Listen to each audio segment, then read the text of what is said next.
There's an old saying, a journey of 1,000 miles begins with a single step. The sunrise on the horizon might be brilliant, but you have to take that first step to see what the path ahead truly holds. Practice, as it turns out, is everything. Lucas was only just discovering that this sort of thing was completely different from how he'd imagined it. The actual experience was about 100 times better.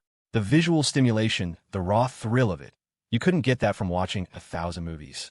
It was already past 8 in the morning, but the room was still dim. The blackout curtains were drawn tight, leaving only the soft, warm, and decidedly intimate glow of the small bedside lamp. Lucas crouched on the floor, carefully sealing the white over-the-knee socks into a black plastic bag, ready to be tossed with the rest of the trash when he went downstairs. Then he stood up to pull open the curtains. Last night's restraint had been worth it. Today was destined to be a good day. Of course, after today, the rumor that Lucas Carter had a foot fetish was probably never going away. Not that he wanted it to. Don't open them. His hand had just touched the fabric when he heard Lily's cry. Lucas turned, curious. Lily was still in the sailor-style outfit, curled into a tight ball under the covers. "What's this? Now you're the one who doesn't want to open the curtains?" he asked. "Because I did something that can't see the light of day." Lily's voice was muffled. She burrowed deeper into the blankets, leaving only a few strands of her long, messy hair visible. Last night, she'd been a femme fatale, pinning him against the wall. This morning, she was burying her head in the sand. Lucas chuckled at her phrasing and sat on the edge of the bed, pulling her into his arms. "Is it that embarrassing?" he whispered, leaning close to her ear. "Yes. I feel like I can never show my face in public again. What's there to be ashamed of? No one else knows that the quiet, reserved girl they see, who can barely get a word out, would be at home in white stockings, helping her boyfriend. Right?" Lucas had meant to keep teasing her, but halfway through, he realized how creepy he sounded. He was supposed to be a gentleman. "It's because you're a pervert," Lily mumbled, her voice full of grievance. "Otherwise, I never would have helped you like that." Lucas feigned indignation. "If I were a real pervert, you would have been completely devoured last night." "But you've corrupted me," Lily said, her cheeks growing hotter with every word. If she'd told her of a year ago, no, even her of a month ago, that she would do something like this, she would have died before believing it. But the truth was, for Lucas's sake, she had slowly lowered her boundaries, doing all these things that only bad girls were supposed to do. As she thought about it, she suddenly froze. She was pretty sure she had no boundaries left to give. How had she ended up standing on the edge of a cliff without even noticing? "Lily Thompson, are you sure you're not just a natural?" Lucas raised an eyebrow. Though it was the first time for both of them, Lily hadn't been completely clueless. She had clearly come prepared, the kind who'd definitely done her homework. The thought sparked a memory of his recent browsing history. "Wait a minute," he said, his eyes widening. "Don't tell me you went through the study materials on my computer just for me, did you? Don't say it. Don't say it. Don't even think about it." Lily clamped a hand over his mouth, mortified and annoyed. "Didn't we agree last night to just pretend it was a dream?" Lucas looked at the girl, now pinning him to the bed, his gaze distant. "I feel like I'm dreaming right now." From her flustered reaction, the answer was obvious. Lily really had seen his search history, assumed it was what he liked, and approached it like she was studying for a test. A wave of dizziness washed over him. He thought she had just opened the door to a new world and was secretly watching those kinds of movies for herself. But in the end, it had all been for him. Why did you suddenly stop talking?" Lily asked softly, noticing he was staring into space. "I'm trying to figure out what good deed I did in my life to deserve a girlfriend like you," Lucas said, frowning. He couldn't, for the life of him, think of any cosmic karma he'd accrued. Was he some kind of saint in a past life? "For me, the best thing you ever did was fall in love with me," Lily whispered, resting her head on his chest, listening to his heartbeat. A small smile played on her lips. "Thank you." Lucas always felt like Lily was deeply, almost reverently, grateful that he'd fallen for her. But wasn't he just as grateful for her? He didn't say anything, just held her tighter. "Sleep a little longer," he murmured. "Okay," Lily nodded, stroking his hair with a tenderness that was almost maternal. "You're being so good right now." "Don't say that." After Lily insisted he eat some toast for breakfast, Lucas caught a bit more sleep. When he woke up, they stayed bundled up in bed and watched Interstellar. He'd seen it 4 or 5 times already, but watching it with her felt just as captivating. All he could say was, "Nolan's a god." The only downside was the constant, agonizing urge to spoil the plot for her. They lazed around until it was time for lunch. Yesterday had been February 14th, but for some reason, today felt more like Valentine's Day. Even while cooking, Lily was still lost in the world of the movie. A good film always stirs something deep inside you. When she saw Murph become the same age as her father, Cooper, she'd almost started crying along with them. Since they'd been in bed all morning, neither of them was particularly hungry. Lily just whipped up a couple of simple dishes, sautéed potatoes and peppers, and a mix of sautéed vegetables. It was just enough for the two of them. Lily's cooking was miles better than anything you could get in a restaurant. In a culinary wasteland like Seattle, she was in a league of her own. Lucas had just swallowed a few bites when he heard the girl beside him sigh. He turned to see Lily resting her chin in her hands. Why the sigh? Because classes start tomorrow, she said, her eyes downcast. Lucas couldn't help but laugh. Congratulations, you're officially a college student. Finally, Lily Thompson, you've been led down the path of depravity. Ahem, normalcy. Students hating school was as natural as office workers hating their jobs. For some reason, he felt an immense sense of accomplishment. What are you doing this afternoon? Lucas asked. I have to draw. I still haven't finished that commission. After this one, remember not to take any more commissions for those female-oriented games. Stick to the ones made for nerds like me, Lucas said with a serious expression. You focus on your art. I'm heading out for a bit. Where are you going? Lucas asked. To Professor Yin's place. Lily looked confused. Didn't you say you weren't counting on his help anymore? And that's why you're the goofy one. Do you have any idea how much other people would pay for a legal consultation with someone of his caliber? An hour of his time probably costs more than one of your commissions, Lucas said, walking over to the sofa to grab his coat and making a money-counting gesture. I'm getting it for free. A short 15-minute drive later, Lucas pulled up in front of Professor Yin's apartment building. The old professor still hadn't explicitly agreed to help him, but he answered any question Lucas asked about the case. What did that mean? It was basically the same as being a hands-on consultant. Lucas felt like his dad playing him in chess while secretly running a chess app on his phone. He had an external cheat code. Whatever the professor said, he just had to do it. Then there was the network he'd originally wanted. By now, anyone who was anyone in the legal world knew that some kid named Lucas Carter was showing up at Professor Yin's for private lessons every day. The man had been retired for over a decade, and Lucas was the only one to get this kind of treatment. Rumors were flying, some even calling him the professor's protege. Through it all, the old man never clarified a thing, acting as if he was completely oblivious. The result was that whenever Lucas met anyone from the legal world, they would subconsciously give him a little more respect, making it much easier to connect. These people would become his network. Professor Ian had never verbally committed, but he had been subtly giving Lucas the green light all along. It was as if he was saying, I've given you the opportunity. If you have what it takes, climb up on your own. It had only recently dawned on Lucas just how masterfully the professor was playing this. And the most terrifying part? No one could say a word against him. Lucas was just a student taking lessons, preparing for the bar exam. After all, once he passed, who could use public opinion to accuse a figure of Professor Yin's stature of getting involved in this mess? Did he attend the lessons or not? As for the legal heavyweights he was meeting by riding the professor's coattails, he and Jason had earned those connections over one dinner after another. Professor Ian never made an appearance. Their assumptions about his relationship with the professor were all in their own heads. Lucas had never said a thing. In the end, no one could criticize the old man, and no one could say Lucas Carter needed to pull strings to win a lawsuit. Professor Ian had cleanly extracted himself from the entire affair. Lucas took a sharp breath. Figures of that caliber were never simple. He still had so much to learn. Even if the old man was all passion and no skill when it came to chess, getting mad when he lost, and even madder when he realized Lucas was letting him win. Lucas was still deeply grateful. Lost in thought, he saw a familiar yet distant figure at Professor Yin's door. I swear, I'm really not here to ask you for a favor. Well, actually, there's one little thing I need to ask you. Professor, I'm begging you, just take this stuff. If you take it, I'm free. I won't have to bother you anymore, and you won't have to be bothered by me. TSK, why don't you believe me? I'm really just here to slack off. Hey, don't close the door. The voice, a mix of pleading and whining, belonged to a girl about Emma's age. She had naturally curly hair and was wearing a long, brown trench coat. He judged about one Erin Thompson's. This time, Erin's slender frame lost out by 1/10 of a point. He recognized her. It was William Montgomery's biological daughter, Scarlett's half-sister, Linda Montgomery. His relationship with Linda had always been strange. They weren't exactly close, but they weren't strangers either, having known each other for years. The reason was simple. William Montgomery, Scarlett's father, had been incredibly kind to him, which made him dislike Linda's father, William's successor, as Scarlett's stepfather. As a result, Linda had always just been his friend's little sister. The kind of person you'd say you were on good terms with, but never actually contacted. You're back in the country? Seeing as he'd been spotted, Lucas had no choice but to say hello.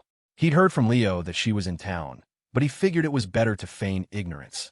Otherwise, it would be awkward for her to know he'd been aware of her return and hadn't reached out. Linda froze, then turned to look him over. A corner of her mouth lifted. Bro, you didn't even tell me you were back, Lucas said, immediately turning the tables. Lucas Carter never let anyone else have the upper hand. I was going to come find you and Emma, but then I heard about what's happening with your company. How could I bother you then? Linda casually placed the pile of gift bags she was carrying on the staircase and lowered her gaze. But it's okay. He won't be my dad for much longer. I'll take you out to dinner then, and I'll finally get to see just what kind of goddess managed to beat Scarlett so completely. She'd always been curious about the girl who could make Scarlett Montgomery accept such a total defeat. It was unimaginable. Lucas blinked, his expression blank. What's going on? They're getting a divorce. My dad cheated. Seeming to guess what he was thinking, she gave a bitter smile. Why would I turn my back on his money?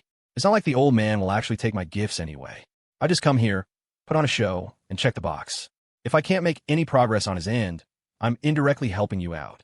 Lucas was silent for a long moment, unsure what to say. Seeing his expression, Linda laughed nonchalantly. It's actually for the best. My mom isn't short on cash. After the divorce, my sister and I will go with her. We'll travel the world together. They chatted for a few more minutes before Linda said her goodbyes. Halfway down the stairs, she turned back, her expression serious. Bro, don't get complacent. He really is out to destroy your company. The easiest way to fill a gap in the market was never to innovate or expand. It was to acquire your competitors' assets. The marketplace was a battlefield. It was kill or be killed. Lucas nodded. If I were complacent, I wouldn't be here. Also, this old guy is a real pain. Be careful you don't end up on a fool's errand with him, Linda said, pointing at the door with a look of disdain. Lucas just smiled and knocked. Now what? A gruff, elderly voice called from inside, laced with annoyance. Professor, it's me, Lucas said. Then, as Linda stared in stunned silence, the door opened. Instead of following the professor inside, Lucas turned and waved at Linda. Quick, give me the stuff, he whispered. You're going to deliver it for me? Linda paused mid-step, mouthing the words, her face lit with excitement. She was already overwhelmed with emotion. This is the man who watched me grow up. She thought, even after all these years, he hasn't changed a bit. Still the same kind, gentle boy from next door. Lucas blinked at her reaction, then slowly shook his head. Don't get the wrong idea, he whispered back. I'm saying give it to me so I can give it to him. He held out his hands. I came empty-handed this time, and you got all this. Since you can't get rid of it anyway, you might as well give it to me. Linda froze. It's been years, and you're still just as much of a dog as you ever were. It wasn't until evening that Lucas returned from the professor's. Are you hungry? I can make you dinner if you are. When Lily saw him walk in, the listlessness in her eyes vanished, replaced by a brilliant shine. Not hungry. I ate so many shortbread cookies at the professor's I feel sick, he said, frowning. His stomach was still full, and the very thought of another cookie made him nauseous. The university sent Professor Ian all sorts of things he never ate, which he'd just stash in a drawer like any other old man. So, naturally, when Lucas showed up, it all became his. Refusing was not an option. Lucas set 2 boxes of cookies on the table and reached out to scratch Dottie, who was curled up on top of it. That dumb cat was actually pretty smart. She knew the warmest spot was right next to the computer tower. Every time Lily used the computer, Dottie would be there napping. I'm streaming, so if you want to talk, I'll turn on the mic, Lily said quietly. It's fine.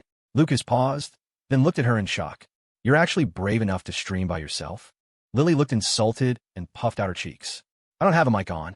And besides, I have to work hard and earn money too.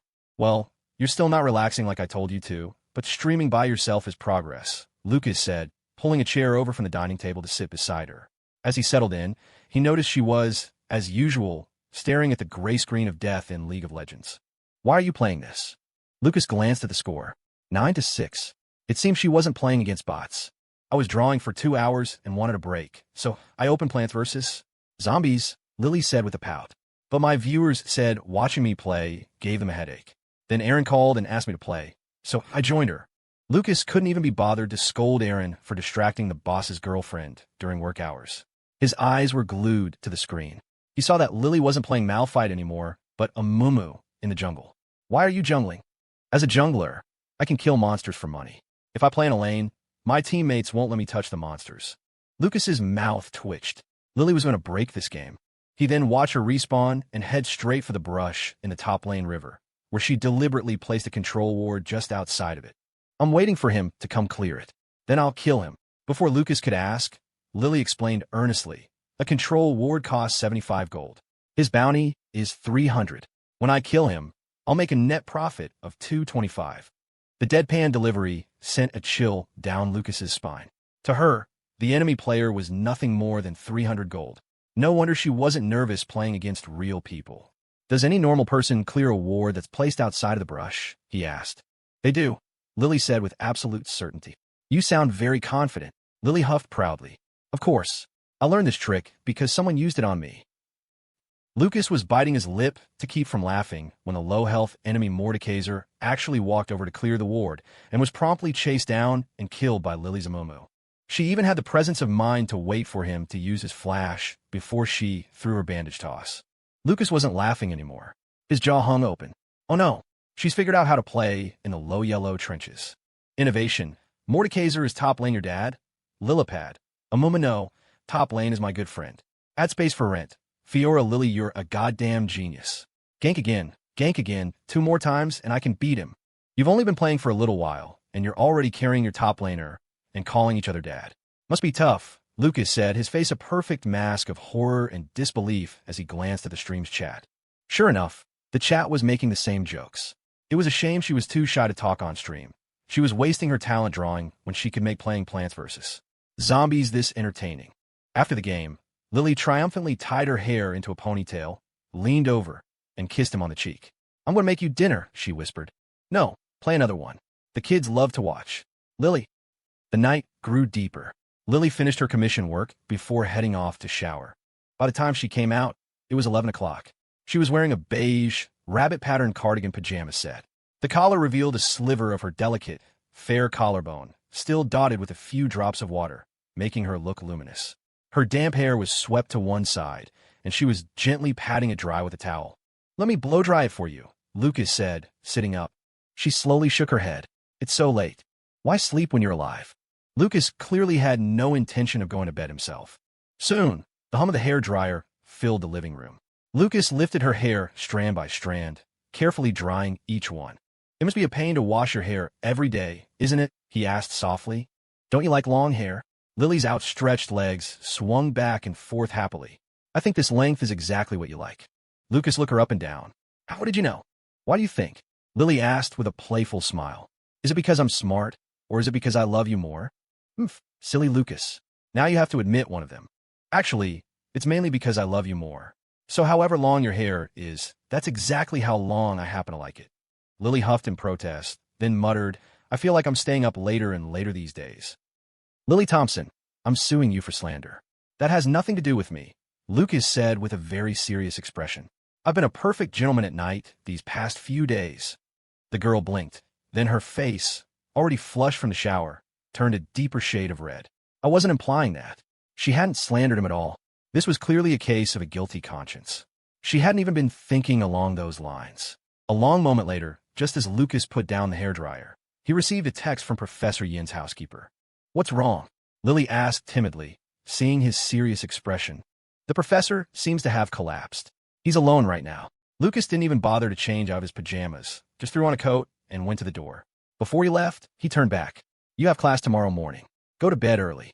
I'm heading to the hospital. The housekeeper had called him because, frankly, there was no one else. The professor's children lived out of state, and in all her time working for him, Lucas was the only visitor she'd ever seen. When Lucas arrived, the hospital room was crammed with so many doctors there was no space for him to even peek inside. One old man had mobilized half the hospital. He managed to find out the cause of the collapse, a cerebral thrombosis, a common ailment for the elderly. Fortunately, the clot wasn't severe, and Professor Ian woke up around 2 in the morning. After the flock of doctors finally dispersed, only Lucas and the professor were left in the room. What are you doing here? Professor Ian asked, his voice weak. For some reason, Lucas felt that in the instant the professor realized he was awake, his eyes held not relief, but a flicker of disappointment. To see you obviously, Lucas shrugged. Why is your housekeeper listed as your emergency contact? She can't get here, so she had to call me. Professor Ian, perhaps still groggy, just stared silently at the ceiling. It's strange, really. This is my third or fourth time at this hospital in the last year, Lucas said, filling the silence. The old man had just taken a trip to death's door. He probably didn't want to be alone. First, my girlfriend fainted from hypoglycemia. Then a while back, I came to visit a girl who jumped into the river. The girl who jumped?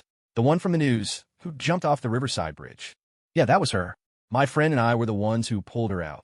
Good work, the professor said, his first words of praise for Lucas. But if you run into something like that again, leave it to the professionals. Lucas chuckled. What are the odds of that happening again? He sighed softly. Look at you. You don't see anyone. Everyone knows there's no point in sucking up to you. And now you're sick, and there's no one to take care of you. If it were any of the other professors at your level, even with a common cold, the visitors would be lining up out the door. Their relationship had grown closer, and Lucas spoke more freely now. The professor scoffed. It's all about self-interest. Hypocrisy. The world bustles, all for the sake of profit. Who's genuinely good to anyone anymore? Lucas said gently. Socializing, to put it bluntly, is just a transactional exchange. That's how most people are. Though he got along with the professor now and wasn't seeking anything, he couldn't deny that he'd initially approached him for a favor, just like everyone else. My wife wasn't like that, Professor Ian retorted coldly. He went back to staring at the ceiling, lost in thought. After a moment, he added in a low voice, but she's gone. Lucas felt a pang of sorrow. The professor, usually so sharp and formidable, suddenly looked frail. A glimmer of light flickered in his eyes before vanishing. Go home, the professor said after a long silence, waving a dismissive hand. I'm already here. I might as well wait for your kids to get here in the morning before I leave. You have a girlfriend to be with, and you're wasting your time with an old man with one foot in the grave? Are you crazy? Go home. The old man was stubborn, never one to take advice. Lucas let out a deep breath and slowly stood up. I'll come see you tomorrow, then. Only if you've got nothing better to do. The state takes care of me. Once the caregiver arrives, I'll have plenty of company. I won't miss you. Being practically chased out, Lucas had no choice but to leave. Just as he reached the door, he heard the professor call his name. Didn't you already ask everything you needed to ask? Why do you keep running over to my place? The professor's aged face was a mask of exasperation. It had been over 2 months. He made it clear he wasn't going to intervene, yet Lucas still dropped by from time to time, as if he'd suddenly acquired a grandson. Lucas looked at him, a little helpless. If I didn't come over to see you, you wouldn't even have anyone to play chess with, would you? He held up his phone with a wry grin. You should list my number as your emergency contact from now on. Your housekeeper is just earning a paycheck. She can't handle the responsibility of looking after a VIP like you. He paused. I'm leaving now. Get some rest. Professor Ian stared at the closed door for a moment, then snorted. That little brat. Just a minute ago, he was going on about how everyone's in it for themselves, and now he's pulling this. Suddenly remembering something, he fumbled with the clothes beside him, pulling a photograph from an inside pocket. It was black and white, low resolution. In it, a young girl with 2 braids beamed with a brilliant smile. I took another stroll by death's door, but I didn't make it through, the old man muttered to himself in the quiet room, his tone full of complaint. I've already outlived you by almost 20 years. Do you really not want me to come and keep you company? After a long while, his throat felt dry. Not wanting to bother the nurse, he tried to endure it. But when he turned his head, he saw 2 glasses of water on the nightstand, just within reach. He then remembered Lucas quietly pouring them while they were talking. But Hyrie, I met a young man. The little brat has a heart just as good as yours. It was 4 a.m. when Lucas got home. The moon was bright, the stars were sparse, and the wind was bitingly cold. The old apartment complex had poor lighting. At this hour, only a single bulb hanging over the entrance cast a faint glow. It was utterly silent. It was only February, so not even the sound of crickets could be heard. On the drive back, his thoughts had been a tangled mess. He could understand Professor Yin's reclusive lifestyle. They say that after your parents pass, life is just the journey home to the end. People his age were already on that final path. Without parents, without a spouse, there was no one left who was devoted to them and them alone. If he put himself in the professor's shoes, he'd be even more of a hermit. After all, he'd already been completely domesticated by a certain goofball. Lucas shook his head, not daring to think further. Why was he torturing himself? Lost in these thoughts, Lucas reached the entrance to his building. On a whim, he looked up at the apartment block before him. By all rights, every window should have been dark, but one was still lit, a solitary square of light in a sea of blackness. Looking closer, he realized it was his apartment. Could that dork still be awake? It was 4 a.m. He muttered to himself and slipped inside like a thief, trying not to make a sound, terrified of waking Lily. But when he stepped inside, the apartment was pitch black. Lucas stood in the entryway, a question mark popping up over his head. Did I see it wrong? He tossed his coat onto the sofa and tiptoed into the bedroom. It was dark, but he could just make out the shape of a girl lying on her side, curled up under the covers, seemingly fast asleep. "I'm back," he whispered. Lily remained on her side, motionless. Lucas, ever the troublemaker, placed a hand on her waist. He thought he felt her flinch for a second, but when he looked closer, her breathing was even and steady. "Stop pretending. I know you're awake." Lily's eyelids twitched, but she didn't move. She quietly bit her tongue, her mind racing. "Oh, just don't ask. It's so late. If we start talking, you won't get to sleep for another hour. Just go to sleep. Go to sleep. Don't say another word. I can't keep this up much longer." A smile tugged at Lucas's lips. He changed his clothes, slipped under the covers, and wrapped his arms tightly around her. "Good night, wifey," he murmured. Of course, he knew why she was pretending to be asleep. And he knew even better why she, who had never pulled an all-nighter in her life, had managed to stay up this late. Lucas hadn't closed his eyes once at the hospital, and on top of his usual sleep deprivation, he was truly exhausted. He wanted to see how long she could hold out, but in the end, he was the one who fell asleep first. Feeling the man behind her, his breathing finally growing deep and even, Lily's eyes snapped open. She took a few deep breaths, her hand pressed against her chest, her heart refusing to slow down. Why would you say something like that in the middle of the night? Was he just saying it to himself? Or did he know she was faking? She couldn't figure it out. With Lucas, either was possible. After a long while, Lily took his ice-cold hands in hers, warming them until they were no longer chilled. Only then did she finally drift off to sleep. At 4:36 a.m., the last light in the old apartment building finally went out. Time flew by, and by mid-March, Lucas received notice that the court date was set for the end of the month. The process, which had been dragging, suddenly became incredibly smooth. As for whether Professor Ian had actually pulled some strings, he didn't know, and he didn't dare ask. That morning, Lucas was with Lily at the campus mail center, picking up packages. Ever since Lily discovered that online clothes were not only cheaper, but also of comparable quality to what was in stores, she had fully embraced online shopping. It was like a whole new world had opened up for her. "Wow, we bought a lot of stuff lately," Lucas commented, looking at the mountain of packages. Lily had worked part-time at the mail center for a long time, so the place felt strangely familiar. She glanced around before turning to Lucas. "When you get back, try on the clothes I picked out for you. If they don't fit, we can exchange them." That was the one downside of online shopping. Okay. Lucas had barely taken 2 steps out the door when he realized Lily wasn't following him. He turned back to see her standing there, watching him intently. "You forgot something," she reminded him. Lucas, laden with an armful of boxes, paused. "Graphics tablet, novels, desk lamp, my coat, oh, and your 100K subscriber plaque from YouTube." He counted the packages. The number was right. "Is there something else?" he asked, confused. "Yes." Lily held out her hand, her expression a cute mix of pouting and grievance. "Me?" Lucas chuckled sheepishly and walked back to her, taking her outstretched hand in his. Only then did they head home together. Another day of being completely charmed by his girlfriend. It was only March 16th, and by a narrow margin, he had already lost to Lily 32 times this year. But it was fine. The advantage was still with him, Master Carter. He just hadn't gotten serious yet. The frog was behaving nicely in the pot. Everything was stable. The scenario from some anime, where the protagonist pretends to be weak for chapters only to say, "Sorry, milady, I didn't mean to hold back," would never happen to him. "Next time you forget to hold my hand, I'm not going home with you," Lily mumbled, her thumb gently tracing patterns on the back of his hand. "If you don't go home with me, where will you go?" Lucas was surprised. The dork had learned how to make threats. Lily thought for a moment, then swung his arm happily. "I'll stand right here and wait for you to come back and get me." Who threatened someone by immediately revealing their bottom line? Lucas said, exasperated, looking at the completely content, easily fooled girl beside him. "Then what should I have said?" Lucas looked up thinking, running away from home, at the very least. "But if I run away, what if you can't find me? When I'm not around, you're too lazy to even cook for yourself." Lily's clear, beautiful eyes blinked. Lucas is so silly, she thought. If she ran away just because he forgot to hold her hand, not only would she not get her hand held then, she wouldn't get it held for a long time. Only a fool would do that. Lucas's mouth twitched. "I told you about the bottom line." "Ah, forget it. You're a lost cause." "All right, Lucas, you just rest at home. Leave the court stuff to me," Jason said cheerfully over the phone. Just as he hung up, Vanessa pushed open the door to his office. What are you doing here? I have something to tell you. So tell me. Jason's eyes remained fixed on his computer screen. Lucas is a real piece of work, man. You're a lawyer. You know better than anyone what Professor Yin's reputation is in the industry.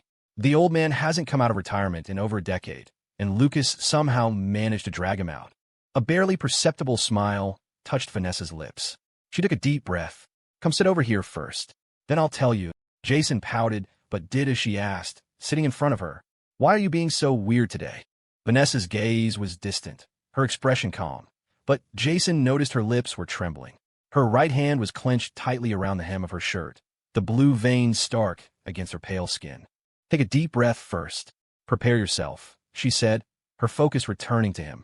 When have you ever seen me panic? Whatever it is, just spit it out. Jason shrugged, still nonchalant. Is there anything I can't handle? My period is late this month.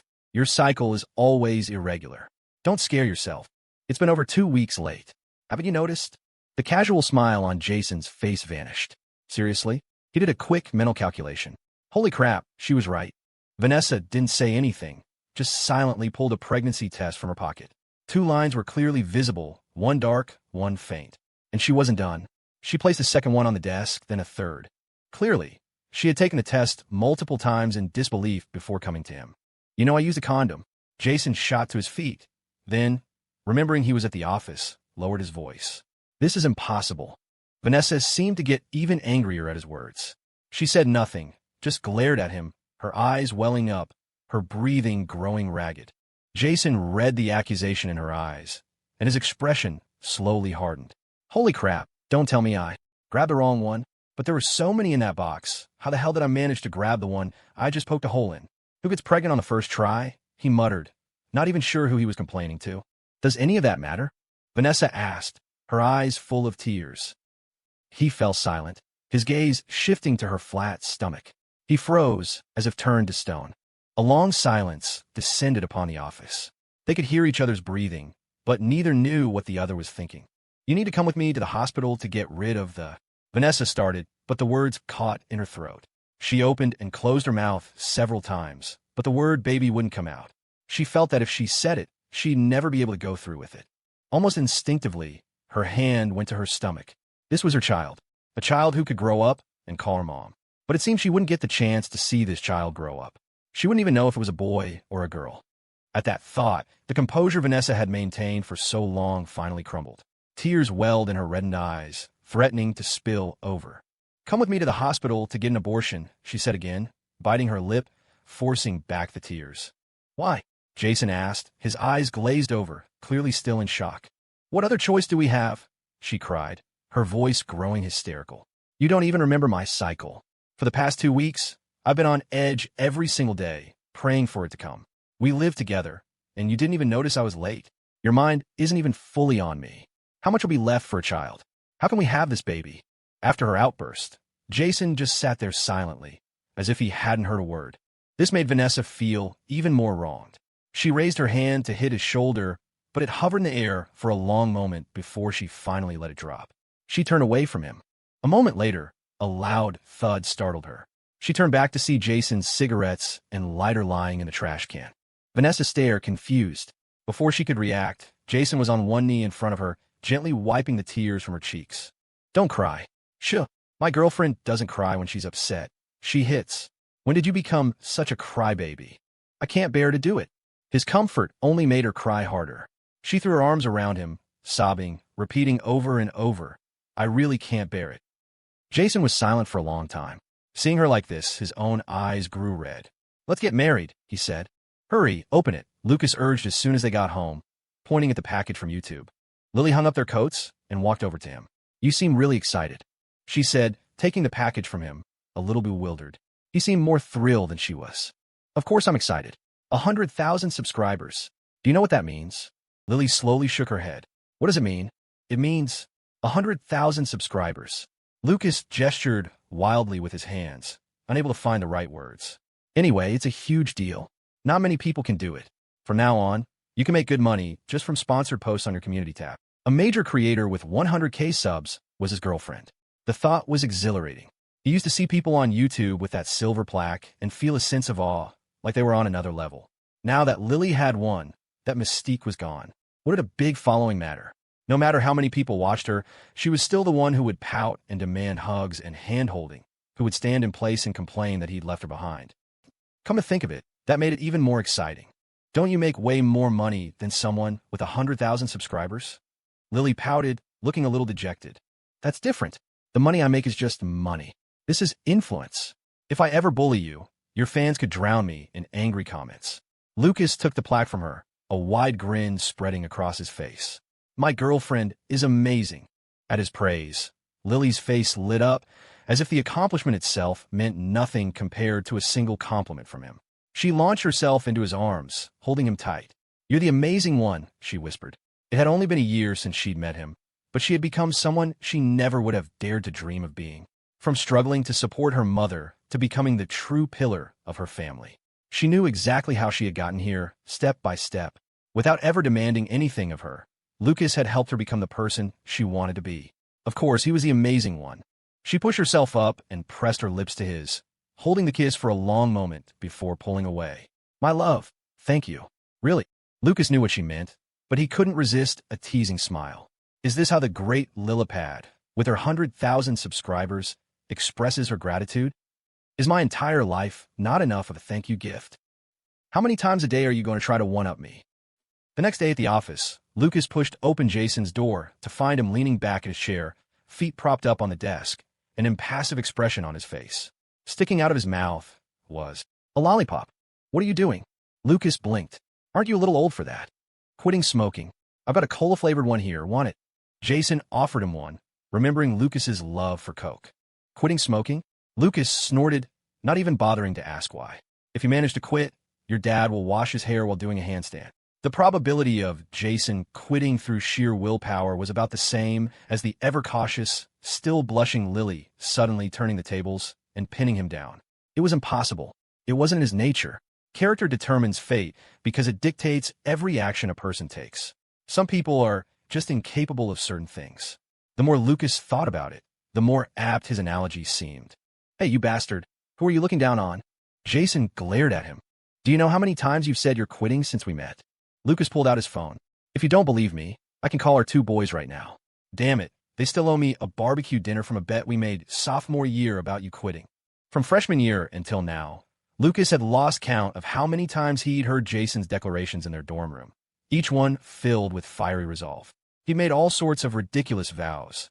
If he didn't quit this time, he'd get hit by a car. He'd always hit pity in gotcha games. He'd never get a pentakill. None of them ever stuck.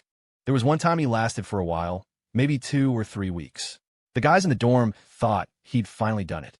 Until one night, Lucas got up to use the bathroom and caught the bastard secretly smoking in there. He'd been sneaking out every night, opening the window to air the place out, and flushing the butt down the toilet to hide the evidence. Jason's face darkened. All his earlier confidence evaporated. I'm serious this time, Ann. I have to quit. You said that last time. Jason didn't want to talk about it. He changed the subject. Hey, you busy this afternoon? Let's go by our houses. Lucas immediately took 2 steps back, his eyes full of suspicion. Go ask Leo. He still doesn't have a girlfriend. Maybe he's into that sort of thing. Don't drag me into it. What the hell are you talking about? I just figured since you and your girlfriend are so stable, we could pick places in the same neighborhood. Our families could be close. What is wrong with you? Last time we had dinner, you were saying you had cold feet about marriage, and now you're buying a house. Lucas asked, completely bewildered. Was this guy a magician with his flip-flopping? First he wanted to get married, then he thought it was a big deal, then he was scared of it. And now, suddenly, he's house hunting. If Allcade Studios doesn't release a game called The Adventures of Bipolar Jason, he wasn't buying it. It's like this, Jason sighed, lowering his voice. You might be getting a little brother or sister soon. He tossed the half-eaten lollipop into the trash. Everything you read online is a lie. Lollipops were useless for quitting smoking. That's why I'm in a hurry to buy a house and get married. In a few more months, you won't be able to hide the baby bump, and it'll look bad at the wedding. Why aren't you saying anything? Of course, Lucas had nothing to say. He couldn't believe that while he was still maintaining his innocence, this guy had already gone and gotten someone pregnant. He, the great Master Carter, couldn't even see his taillights. You son of a... Lucas started to shout, but Jason clamped a hand over his mouth. Shit, keep it down, we're at the office. Vanessa didn't kill you. Seeing the story written all over Jason's face, Lucas quickly unwrapped his lollipop and leaned back in his chair. Gossiping was a fundamental human instinct. As long as it wasn't happening to you, you could watch the world burn. Jason pulled up his sleeve, revealing a deep, purplish bite mark on his arm. I was really drunk that night, and there was a little issue with the protection. He was too embarrassed to tell the whole truth. Lucas would hold it over his head for the rest of his life, and probably tell his future kids, too. He was just that petty. Boy or girl? How should I know? Jason shrugged. I was just thinking, if it's a boy, we'll make him your godson. He can call you Uncle Lucas, and our kids can look out for each other. And if it's a girl? Jason grinned. If it's a girl, our friendship is over. This guy was already handsome, and he had a campus queen for a girlfriend. God only knew what kind of heartbreaker they would produce. What if she ended up charming his daughter? Forget telling his kids not to date early. With Lucas's personality, he'd probably be giving his daughter pointers. Lucas was about to retort when the office door was thrown open. It was Erin. She leaned against the doorframe, panting, clearly having run all the way here. After a moment, she looked up at Jason and said weakly, Jason, what is it? Your girlfriend just hit someone at school. Before Lucas could even process it, Jason, who had been grinning a moment ago, was gone. What exactly happened? Lucas paused before running out the door, stopping to ask Erin for more details. If it was serious, he needed as much information as possible before he got there. Otherwise, that hothead Jason would only make things worse. Besides, his own brain hadn't caught up yet. One minute he hears his boy is going to be a dad. The next he hears Vanessa is in a fight at school. The drama was coming fast and thick, each piece more shocking than the last. Erin was still out of breath, her voice hoarse. Someone was causing trouble, and Vanessa taught him a lesson. Is the baby okay? I don't know. Lucas changed his question. Did the guy she hit fight back? Given Vanessa's fighting prowess, it was unlikely, but he had to ask. Erin shook her head like a bobblehead doll, then waved her hands, trying to mimic Vanessa's movements. No, he was totally stunned. It was like a flawless takedown. Seeing Lucas relax slightly, she added, exasperated, Hey, you should hurry up and go too. Lily's there. We were all together. Why didn't you say so? Lucas was gone in a flash, leaving Erin to rub her chest, catch her breath, and hurry after them. The whole way there, Lucas grew more and more frustrated. How did he end up in the middle of his own gossip? The startup incubator wasn't far from the campus quad. When Lucas and Jason arrived, a crowd was already gathered, buzzing with discussion. Pushing their way through the onlookers, they saw Vanessa in the center, dressed in a trench coat, glaring daggers at a boy in front of her. Next to her was a girl with a gentler demeanor, wearing a floral dress, her long hair cascading over her shoulders. She was, of course, several notches above everyone else in appearance. It was Lily. She glanced timidly at the crowd before quickly looking down again, clearly overwhelmed by the spectacle. What happened? Jason rushed over. Vanessa looked surprised to see him. Someone was causing trouble. Am I not allowed to fight back? Things are different now. Jason grabbed her shoulders, frantically checking her over as if afraid a piece might have fallen off. Before, you could string someone up and beat them senseless, and it wouldn't matter. But now you have a baby. Vanessa, no, my dear sweet goddess. I'm begging you. Can we please be a little more careful from now on? For the baby's sake, I was going to let it go. But then he started harassing Lily when she stood up for me. He scared her half to death. There was no way I was letting him get away with it. A few minutes ago, she had been sitting on a bench, waiting for Lily and Erin to join her for a walk, when this clueless guy had approached her, a pregnant woman, to ask for her number. She'd given him a dirty look and was about to leave, but he persisted. Just then, Lily arrived and tried to help her out of the situation, but the guy just latched onto Lily instead. How could she tolerate that? She shot a look at Lily. Lily, I wanted you to see today just how much of a paper tiger these people who try to bully you really are. What's past is past. From now on, we don't put up with any of it. With me and Lucas here, no one is ever going to bully you again. Hearing that the baby was fine and getting the full story, Jason broke into a grin. When it came to revenge and cunning, Lucas was 10 times more ruthless than him. He turned to look at Lucas, and sure enough, Lucas's expression was even colder than his. He'd thought this was his drama, but it turned out it wasn't entirely. Lucas ignored the boy and gently tucked a stray strand of hair, blown loose by the wind, behind Lily's ear. His movements were incredibly tender, and he spoke with a faint smile. Are you okay? Lily didn't know why, but the moment she saw Lucas, all her fear vanished. Her tense expression softened, colored by his easy confidence.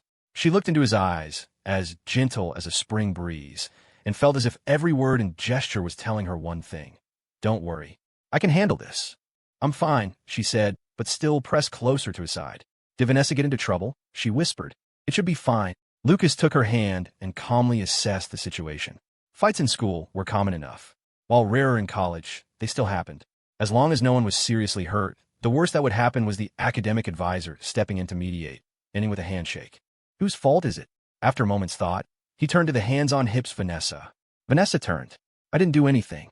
This guy wouldn't leave us alone, so I slapped him. Oh right, he started it. He tried to push me. She emphasized the last part.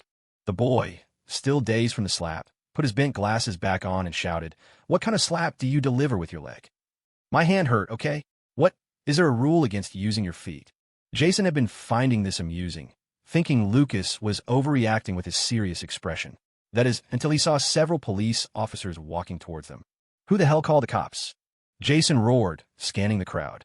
His menacing glare made the onlookers shrink back. Was someone trying to be a hero, defending a girl? Bullshit. They were just trying to stir up drama. The moment the police got involved, even the smallest friction escalated. We received a report of student brawl. Who was involved? The older officer asked. I was assaulted, the boy yelled, raising his hand high. He shot a smug look at Vanessa before Jason's glare made him flinch. The police briefly questioned both sides. Seeing as each party was blaming the other, they decided to take them all down to the station for questioning. It was a familiar story. No one ever admitted to starting it. Who else was present? You'll need to come with us, the lead officer said, jotting something down on his phone. Lucas silently pulled Lily behind him. She smartly followed his lead, blending into the crowd. Her too. The boy pointed at Lily. She threatened me. Lily flinched. It was impossible not to be scared. She'd never even been called to the principal's office, let alone dealt with the police. Her mind went blank, and she forgot to defend herself. But her first instinct was to let go of Lucas's hand to distance him from her. Instead, he gripped it even tighter. The older officer, a veteran of many years, could size up a person's character with a single glance. Everyone here looked like trouble, except for this pretty girl, who looked genuinely timid. Don't be afraid. It's just questioning. You're not being arrested, he said gently. I'm her boyfriend. Can I go with her? Lucas asked, lifting their intertwined hands. It's just to give a statement. What are you getting involved for? You think this is a tour of the police station? The officer replied, clearly not intending to bring along any irrelevant parties. Don't be scared. You're not involved, Lucas whispered, stroking Lily's hand reassuringly. I know, Lily nodded, but it took her a long, difficult moment to let go of his hand. But she did it. Lucas already looked worried enough. She didn't want to add to his troubles. Sir, do you smoke? I'm good friends with your precinct captain. We just saw each other before the new year, Jason said, sidling up to the officers with a grin. He reached into his coat pocket and pulled out a handful of dum-dums of various flavors. The officers just stared at him. The atmosphere suddenly became awkward. Smoking is bad for your health. Want one of these instead? Were you involved? The officer asked. No. Then why are you following us? Go to class. Jason scratched his head. In situations like this, he was useless. The officers were too low-ranking. Not only would name-dropping not work, they wouldn't even give him a chance to make a call. Just as he was trying to figure out how to tag along, he saw Lucas walk calmly up to the boy. He said nothing, just slowly took off the boy's recently replaced glasses and stared at him. Lucas's eyes were serene, as if he were offering condolences. Slap. The crisp sound of a slap echoed across the quad, followed by gasps from the crowd. It was a loud, sharp sound, one that carried a hint of personal vendetta. The boy's cheek turned bright red. He looked up at Lucas, stunned, not even comprehending what had just happened. Lucas ignored him, shook out his hand, then slowly raised it. He glanced back at the officers and said flatly, I was involved.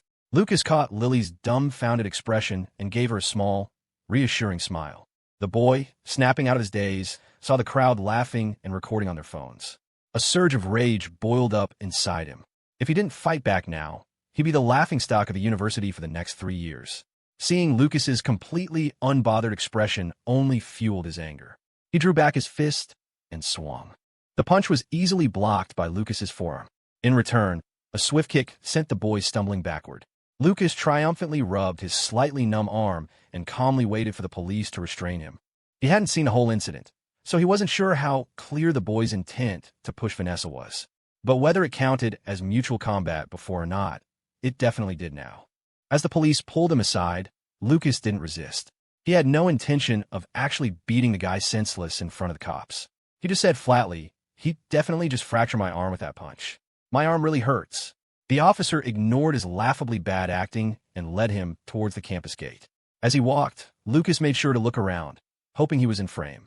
Besides police mediation, the best way to de-escalate the situation was to prevent it from blowing up. And, given the circumstances, the only way to get the university to actively suppress this was for its poster boy, him, to get personally involved. It didn't really matter who started it. Since Vanessa had stepped in for Lily, he had to have her back. The rest, he could leave to Jason. He met Jason's eyes, and in the next second, Jason nodded in understanding. If they didn't have that level of unspoken communication, their years of friendship would have been a waste. The younger officers were completely stunned. They'd never seen someone dare to hit a person right in front of them. Even though they were rookies, they'd been on the force for a few years. They'd seen all sorts of situations, all sorts of people. But this was a first. This kid had guts. After a moment of silence, the older officer's mouth twitched. He waved his hand dismissively. "Take them all in. What do you think you're doing?" One of the younger officers suddenly yelled at Jason. Jason, who had been raising his hand to take a swing himself, quickly lowered it and pretended to be intensely interested in something off in the distance, wiping his hand on his pants. It wasn't that he wanted to go with them anymore. He just wanted a piece of the action. It didn't feel satisfying otherwise. The younger cops were speechless. What was with these people? Even if the other guys started it, even if you were in the right, you don't play it like this. We might think the guy deserved it, but this is a little disrespectful to our profession, don't you think? At the police station, since Lily had been a bystander the whole time, she wasn't taken to the mediation room, but to what looked like a conference room for questioning. The officer in charge of her interview was the older one from the quad, a man in his 40s with a relatively kind face. He walked into the room, poured Lily a glass of water, and sat down across from her. He placed his hat on the table, revealing a neat buzz cut. "Don't be nervous. Just answer my questions." Lily nodded obediently, though her eyes were still red and tear-filled, her hands clasped tightly under the table. "I've already reviewed the security footage. You're not in any trouble, so you don't need to be so scared. Once you answer a few questions, you can go," the officer added, seeing her state. Some people viewed the police station as a terrifying place, as if they ate children.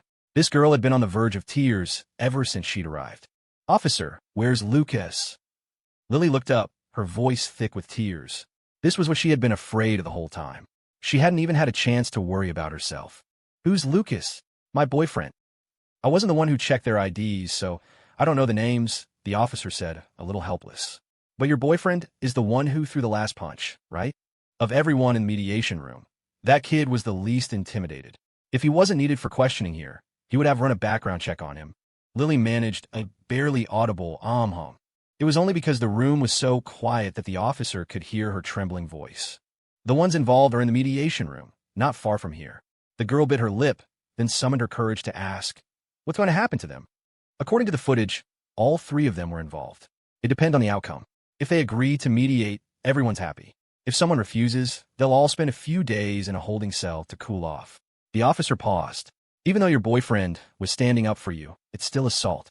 He'll be detained if he has to be." The officer was about to offer a few words of comfort to the crying girl, but to his surprise, she wiped her tears and looked up at him, her voice pleading. "It has nothing to do with Lucas. Can't you just arrest me instead?" Her naive words made the officer chuckle. He quickly cleared his throat and suppressed his smile. "You were so scared just a minute ago, and now you want us to arrest you." Hearing this, Lily thought there might actually be a chance. Her timid demeanor vanished, replaced by a look of fierce determination. "I'm not afraid." Meanwhile, in the mediation room, "So what's it going to be? You've all been staring at each other for a while now.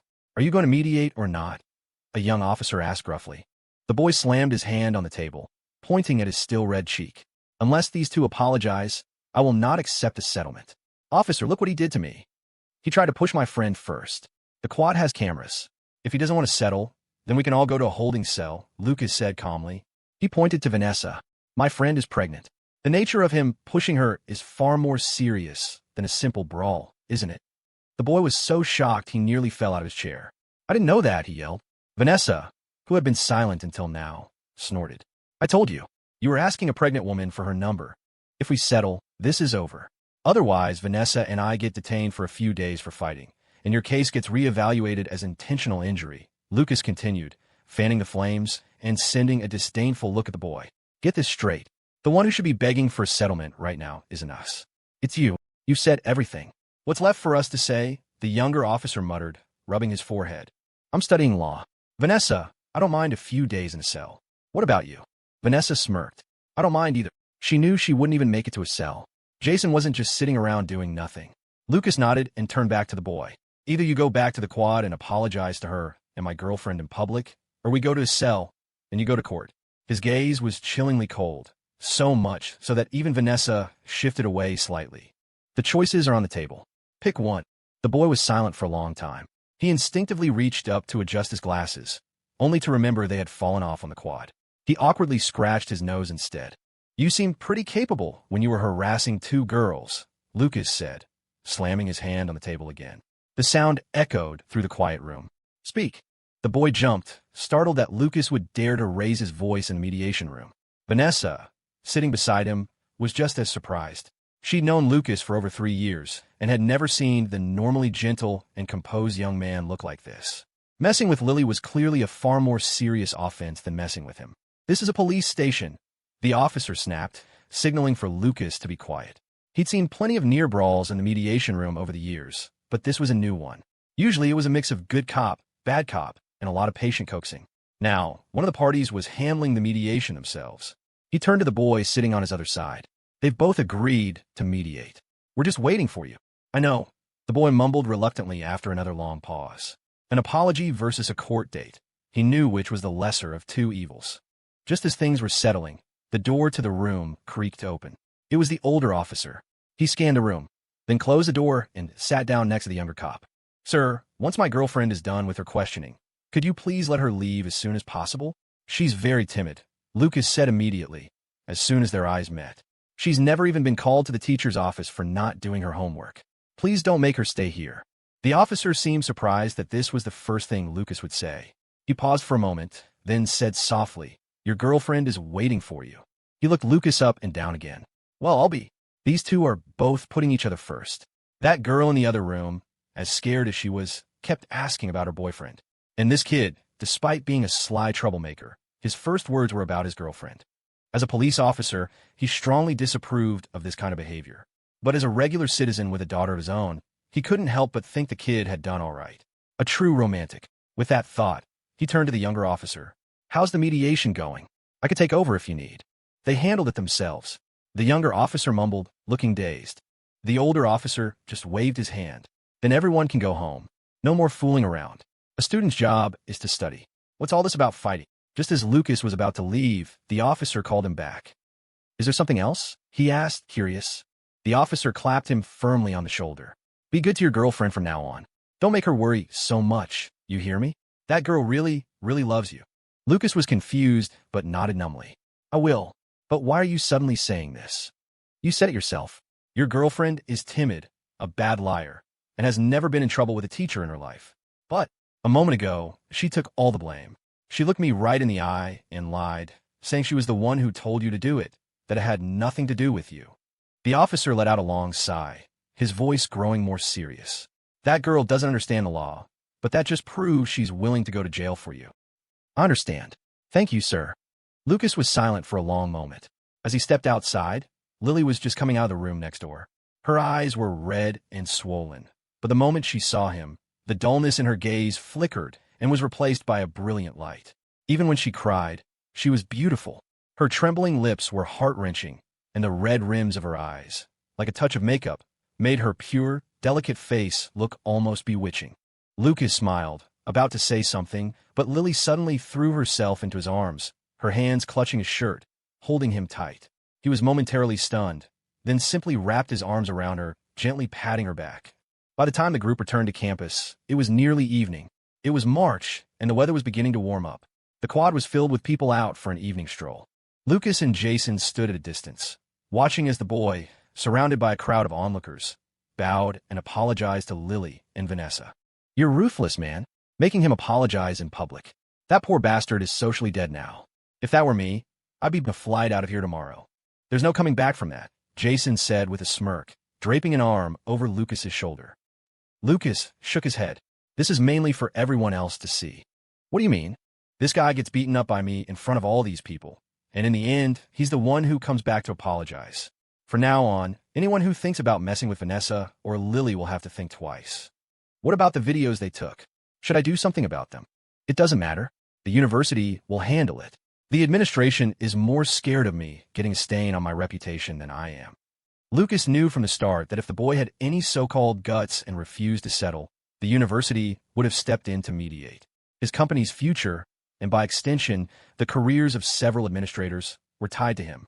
If he succeeded, it would be a huge win for them all. But the kid only had the courage to harass girls.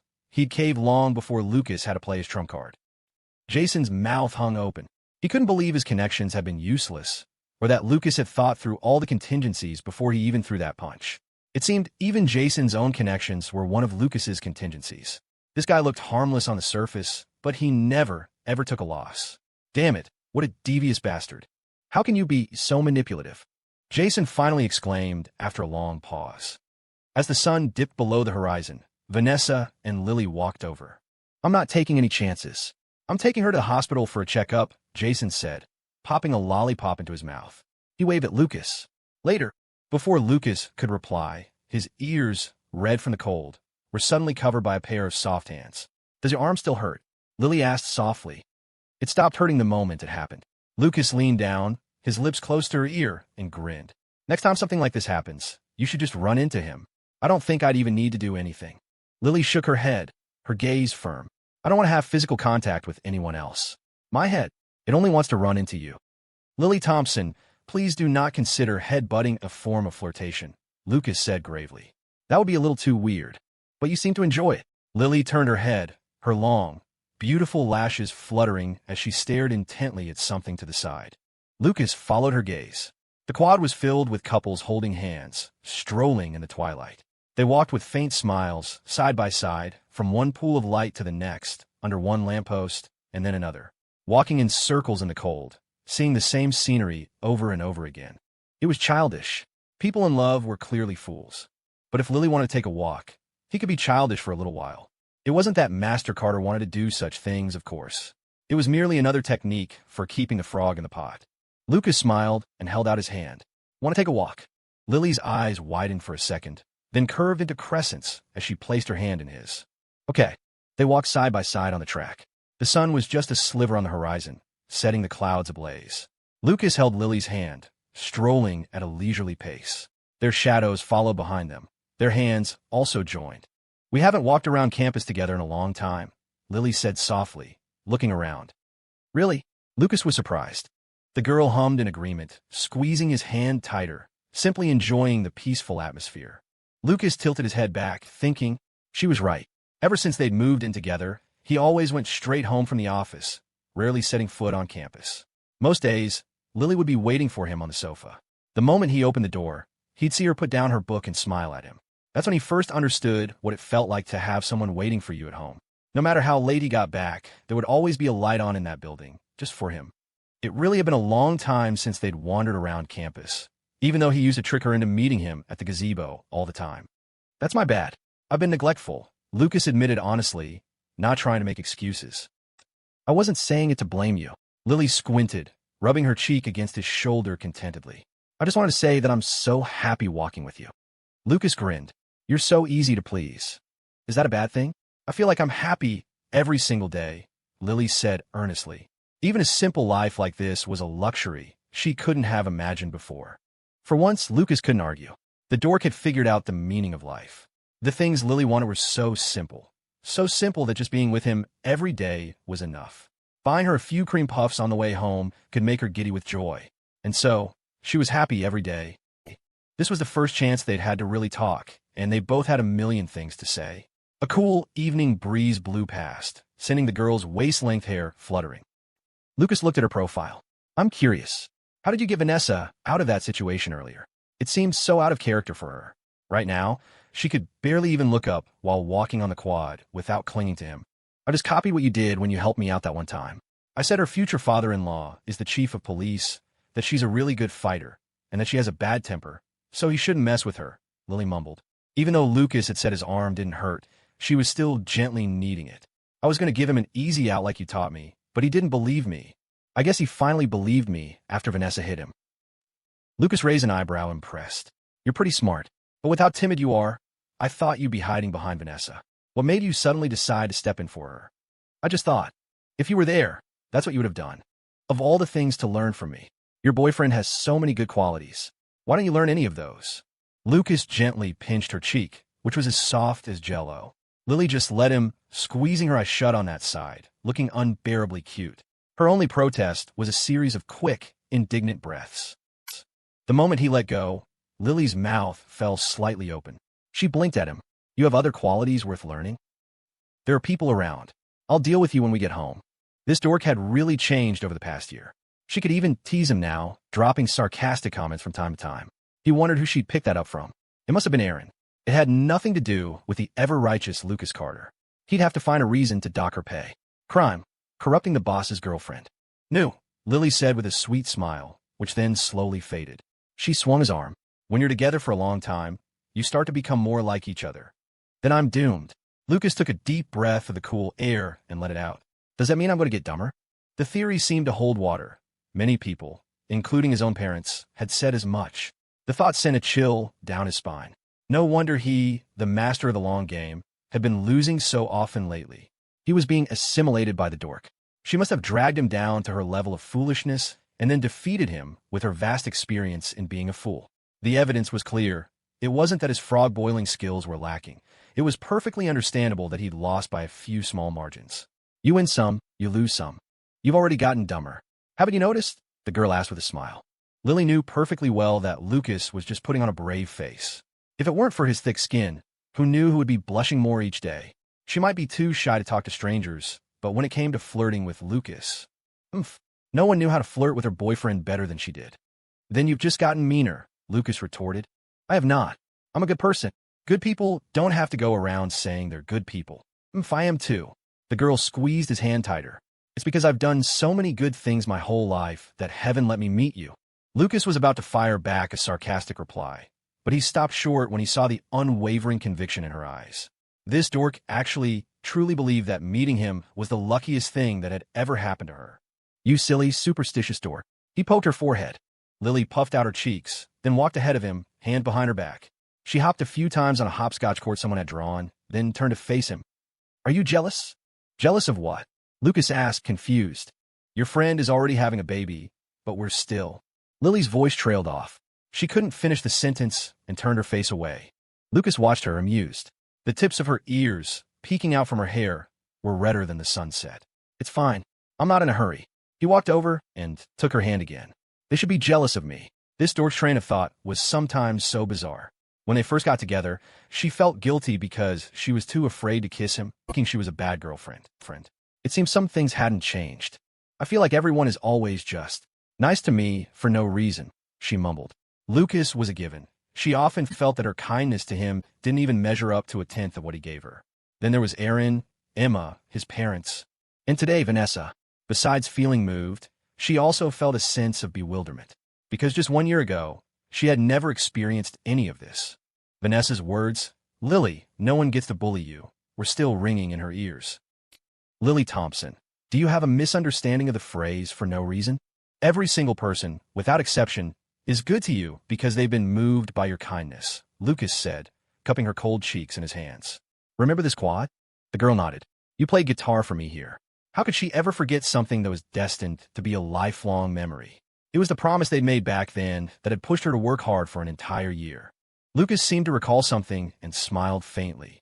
If you hadn't waited for me in the rain for 2 hours, I might not have played for you. If you hadn't been so patient in comforting Vanessa, she certainly wouldn't have helped you like this. So, no matter how people treated you before, he paused, looking into her eyes. This is the happiness you were always meant to have. Really, Lily's expression was one of disbelief. But I feel like it's all thanks to you. She mumbled, her head bowed low. Ever since she met Lucas, it felt like someone had flipped a switch on her stalled life. Almost overnight, everything had changed. She glanced at their intertwined hands, then at the other couple strolling across the University of Washington's quad.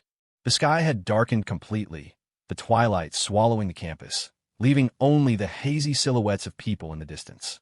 In the past year, new students had arrived and others had graduated. The campus was in a constant state of flux, so many things changing. But this one scene, couples walking together against the sunset, had remained constant. It was exactly as she remembered seeing it on her way to a part-time job, her arms full of flyers. She remembered it so clearly.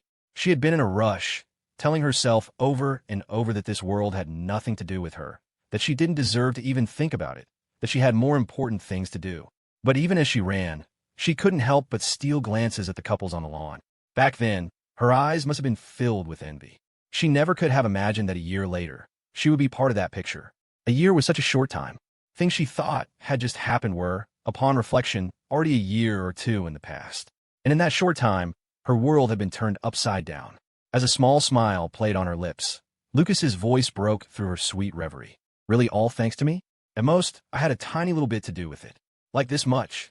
Lucas held up his thumb and forefinger, showing a barely perceptible sliver of a gap. Lily giggled. I'm not that naive. In 2 weeks, it'll be exactly 1 year since we met. Why don't you just pretend I spent the whole year weaving this surprise for you?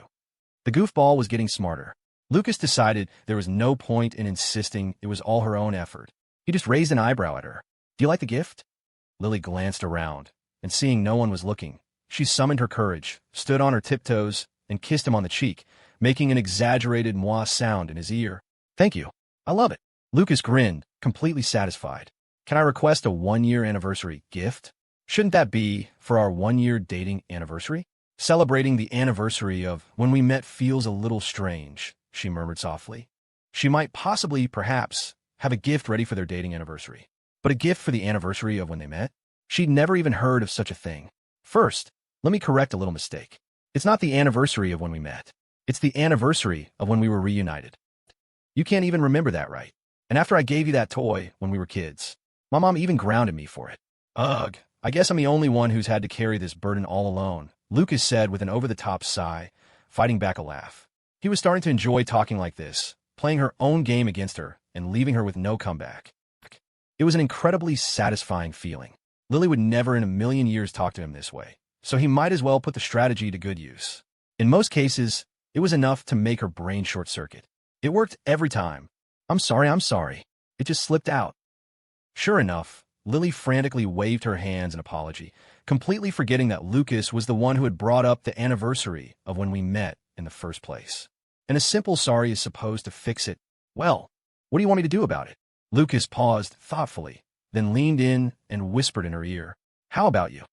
Suddenly, a boy could be seen sprinting across the quad at the University of Washington, howling as if he were running for his life.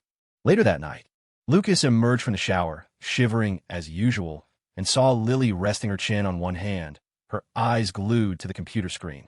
She was sitting so still that if it weren't for the flicker of her eyes reflecting the screen's light, he would have thought time had frozen.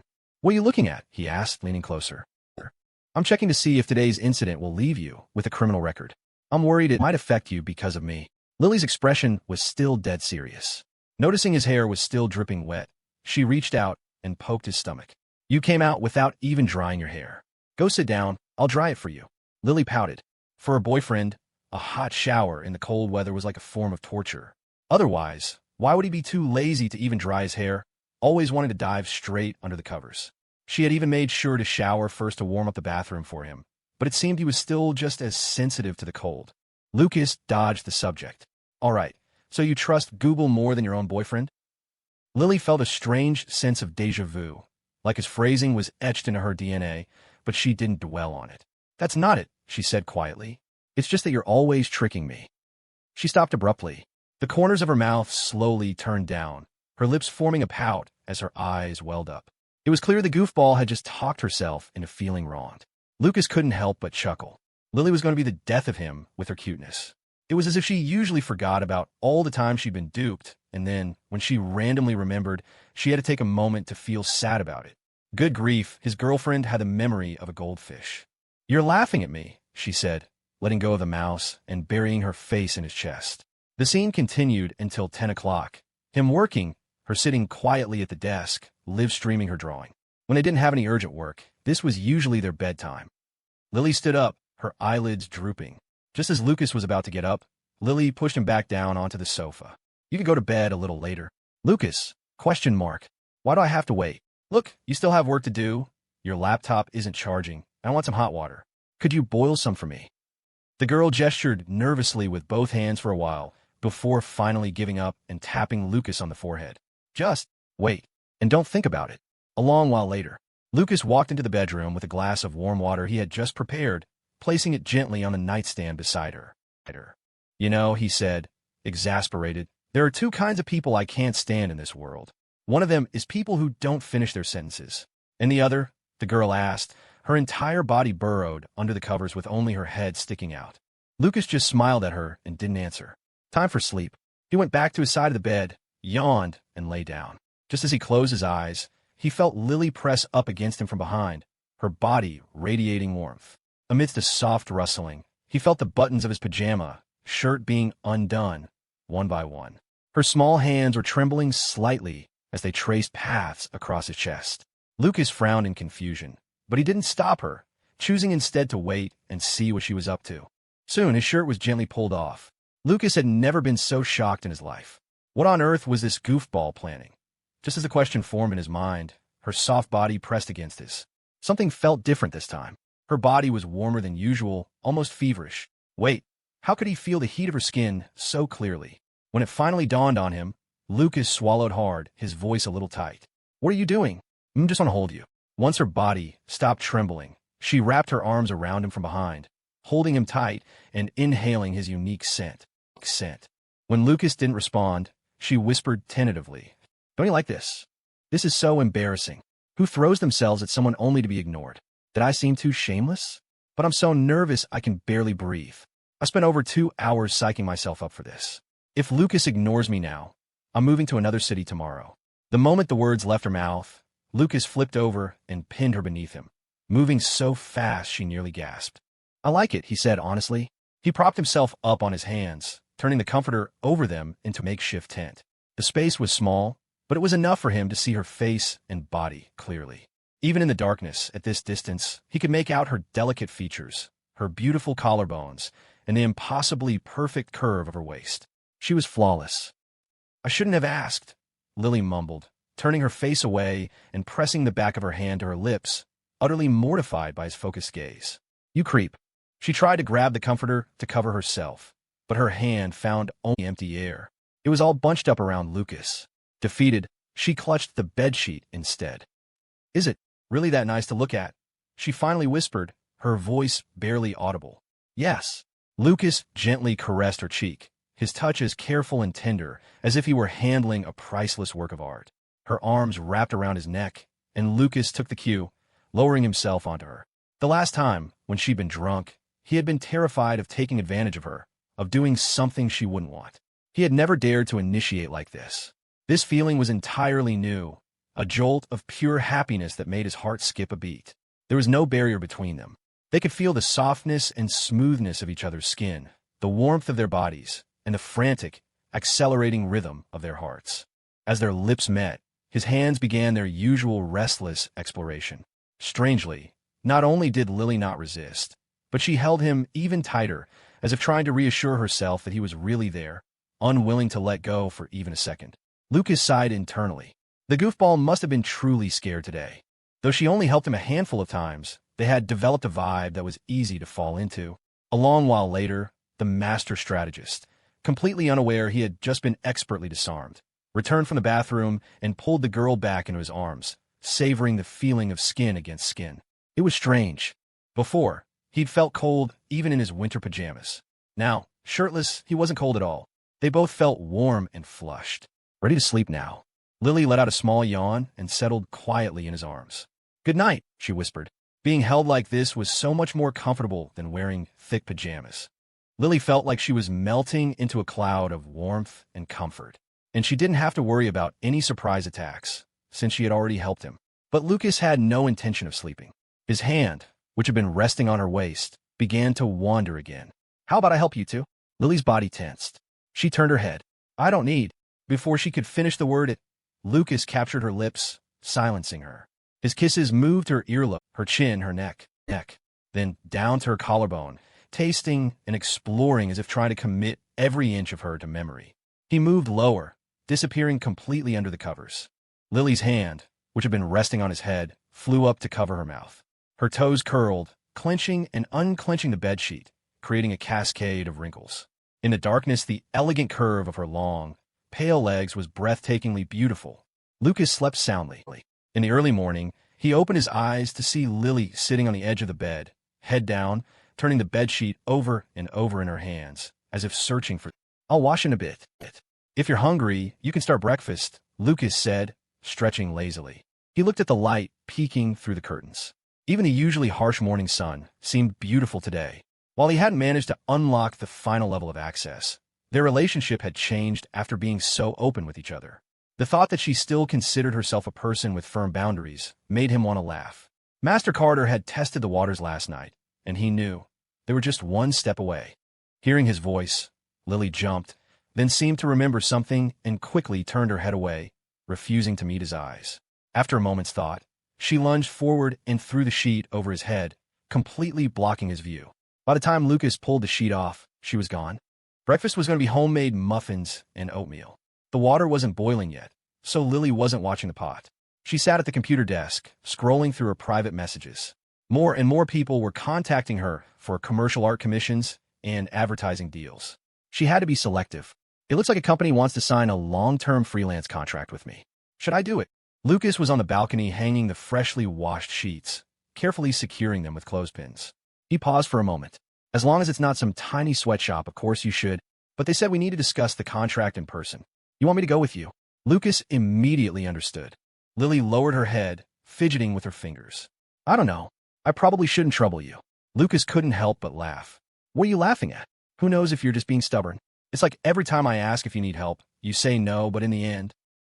Lucas's words were cut off as a pillow flew through the air and hit him in the head, nearly knocking him onto the sofa. You're not getting any breakfast. You can starve. Lily's face flushed red, a mixture of embarrassment and annoyance. He always tricked her into thinking it was a dream, promising to forget, but then he'd bring it up again and again. Would you have the heart? Lucas asked. I wouldn't, the girl declared, tying her hair into a ponytail as she marched into the kitchen to make him breakfast. Lucas stared at her swinging ponytail, blinking in stunned silence. How did she manage to say something so spineless in such a fierce tone? Just as he was about to get up and help, there was a soft knock on the door. Who is it? He called out. It's me, Sophia. Hearing the familiar voice, Lily forgot all about cooking and rushed from the kitchen to the entryway. Mom. Lily swallowed the question of why Sophia, with her legs still healing, had come over unannounced. She stepped aside to let her into the living room. So, Sophia, what brings you here? Lucas instinctively shrank toward the other end of the sofa, his eyes darting to the sheet hanging on the balcony. She's not here to punish me, is she? He felt a wave of guilt. Lily suddenly remembered she'd left the kitchen faucet running. Covering her mouth with her fingers, she spun around and dashed back, her ponytail bouncing and her slippers slapping against the floor. Sophia watched her daughter's clumsy retreat with an amused smile. Lucas helped her to the sofa, and she sat down slowly. This was the first time she'd been here. She looked around with interest, curious to see the little home her daughter and future son-in-law had made for themselves. Though it was a two-bedroom, it was much smaller than their place at Maple Creek Estates, and the walls were noticeably older than the newly renovated ones there. But despite its age, the apartment was spotless, and a fresh, clean scent lingered in the air.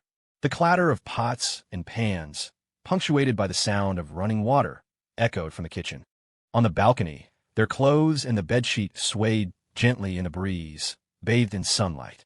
A small gray cat peeked its head out from the balcony, tilting its head curiously at her before quickly disappearing again. The atmosphere was warm and inviting. If she had to describe it, it had a real sense of home. It felt like a young couple building a life together. The two bedrooms were next to each other, both doors open. They looked neat, with sheets and comforters on both beds. At first glance, it seemed the couple was keeping their distance. But she wasn't fooled. She knew her precious daughter wasn't disciplined enough to stay in her own room. Sophia knew perfectly well that Lily was a lamb eagerly offering herself up for slaughter. The thought made her smile again. I just came by to see you too, she said softly, and to talk about something. Lucas breathed a sigh of relief. From her calm demeanor, it was clear she wasn't here to reprimand him for stealing the lamb. You should have told me you were coming. It's no trouble for me to pick you up. Why make you run around? Sophia's wrinkled face held a gentle smile. My leg's much better now. I can get around on my own. You're recovering much faster than the doctors predicted, Lucas murmured, pointing towards the balcony. In a little while, you might even be able to join those ladies for their morning aerobics in the park. Oh, I've seen them all wiggling around. That's not for me. And their music is so loud, it must bother people. I'm perfectly happy just taking a walk in the park every morning. Lucas grinned. It was a shame not every senior was as considerate as Sophia. The police department would get a lot fewer noise complaints. While they were chatting, Lily came out of the kitchen with 2 glasses of hot water, placing them gently on the table. She looked at Lucas and her mother, sitting on opposite ends of the sofa, hesitated for a moment, then quietly sat down next to Lucas. Neither Lucas nor Sophia acknowledged it, but they were both secretly pleased, though for different reasons. Seeing them both smiling at her, Lily shyly lowered her head and quickly changed the subject. Mom, what did you want to talk about?" The smile on Sophia's face faded slightly. Her hands, resting on her lap, clasped together. "I want to go home, to be with your father." Her voice was quiet, almost tentative. As people get older, they tend to consult their children on everything. Not to mention, the family finances were no longer in her hands. Lily, in the middle of taking out her hair tie, froze. The top half of her hair fluffed out, while the bottom remained bound. Lucas reached over, gently removed the tie from her hair, and slipped it onto his own wrist, a subconscious habit he'd developed from helping her with her hair so often. He'd even accidentally worn one to the office a few times. A cascade of dark hair fell down the girl's back, but she remained motionless. "But," Lily paused, "your leg hasn't fully healed yet." "I'm much better now, aren't I?" Sophia replied softly. Lucas gently patted Lily's shoulder. "Sophia," he asked quietly, "why the sudden decision to go back? It'll be so much harder for us to visit you." Sophia looked up, her eyes shimmering unshed tears. "I haven't been to see Lily over 10 years. It was never easy for Lily to go back either. She might not have even made it once a year. It must be lonely." Lily bit her lip. She was never good at persuading people, and besides, she felt the same way. She could only fidget with her fingers, her head bowed. The last time she'd gone back was when Lucas had taken her. They'd spent a long time pulling weeds. No matter how clean they'd left it, a fresh crop must have sprung up by now. The image of that small, lonely mound of earth, surrounded by overgrown grass, made her want to cry. If her father was watching from heaven, he would surely be disappointed in her. Seeing her daughter's distress, Sophia sniffled and forced a smile. "It's not like I won't come back when you two get married." She leaned in and hugged Lily. "Mom just wants to stay there for a year or 2. I have to come back to help with my grandchild, you know. The cutest years are so short. I can't let Emily have all the fun." "Mom, you're being silly again." Lily's cheeks and the rims of her eyes turned red as she pouted at her. "What about your uncle's family situation? Where'd you stay?" Lucas asked, remembering that Sophia had taken Lily away from that house. "I've thought it all out. I'll rent a place in the town where Lily went to middle and high school. From there, I can take the bus to see your uncle whenever I want," Sophia explained carefully. After a pause, she quickly added, "Rent there isn't as expensive as it is here. Even with living expenses, it would probably only be a few $1,000s a year." She lowered her eyes. She had hesitated before coming. Even a few $1,000s. She couldn't let Lily or Lucas pay for her. It wasn't easy for them to earn money, and the cost of living in a big city was so high. They needed to save for their own lives. But when you get older, you have so few wishes left. Now that Lily was grown, she wanted to go back and watch over Lily's father. Besides Lucas and Lily, he was the only family she had left. That's why, after days of hesitation, she had decided to come and discuss it. When her leg was bad, she would often lie awake at night thinking of him, tears streaming down her face. She couldn't even speak at his grave, only stare at his photo in the dark and whisper to him in her heart, making sure Lily couldn't hear, otherwise the girl would cry too. Now that she could take care of herself, the urge to go back and be with that old man was constant. Oh, right, he wasn't an old man. He was still so young. He was in his 30s, but still looked like a handsome young man. And then, as if playing a trick, he had frozen himself at that handsome age. It was she who had grown old. Only her age changed year after year. When Lily's father passed, she was still young. Now, her face was covered in wrinkles. Sophia let out a bitter smile, blinking back tears. She used to fantasize about him suddenly reappearing before her. But not anymore. She had secretly grown old without him. "Then I'll take you back," Lucas said seriously. There was no talking her out of this. It wasn't just that Lily's occasional stubbornness was inherited from her mother. He had heard Sophia mention this once before, when he'd had dinner at their old apartment. This desire had clearly been buried in her heart for a long time, and her recovery was the catalyst to bring it to the surface. He was someone who often reflected on his actions and never used the "it's for your own good" line to persuade others. So he had been thinking this through. If Lucas Carter had one true virtue, It was that he understood the grace in letting people follow their own path. After packing everything up and taking Sophia for one last checkup at the hospital, it was already the end of the month. Early one morning, before the sun was up, Lucas and Lily were already getting things ready. Since they were taking Sophia home, they had to prepare everything in advance. Making the trip back and forth was too much of a hassle. Why so many? Isn't that bad for you? Lily pointed at the Red Bulls in Lucas's hands, muttering, if you get tired, just pull over and sleep. Then it'll take forever to get there. We'd probably arrive in the evening, and we'd be too late to get a lot of things done. Lucas ignored her suggestion, continuing to load the cans into a bag. Okay, then you have to stop at every other rest stop, and I'll get out and sneak a kiss, Lily proposed quietly, fidgeting with her hands. The next second, Lucas tossed the Red Bulls onto the sofa with a deadpan expression. The motion was swift and decisive. 2 cans rolled onto the floor, and he didn't even bother to pick them up. Mr. Carter was, after all, a man who listened to reason. The kisses didn't matter, of course. His health was the main priority. He was a gentleman, a modern-day paragon of virtue. Was he the kind of person to be seduced by such things? Positive reinforcement was a game Lily had apparently mastered. On the road, Lucas found himself counting down the miles to each rest stop, not feeling a single wave of drowsiness the entire trip. They arrived just before noon. As the car window rolled down, Lucas turned his head, quietly observing this place he had never. Quarry Creek. Like Lily's old hometown, it was nestled in mountains. A few buildings dotted the landscape, but they were dwarfed by the surrounding peaks. He'd heard there was only one bus per day that connected this place to Lily's hometown, and it left early in the morning. Lucas was intrigued. He'd been looking around ever since they parked. After all, this was the small town where his girlfriend had finished middle and high school. There should be real estate agents here, right? Lucas asked after a moment.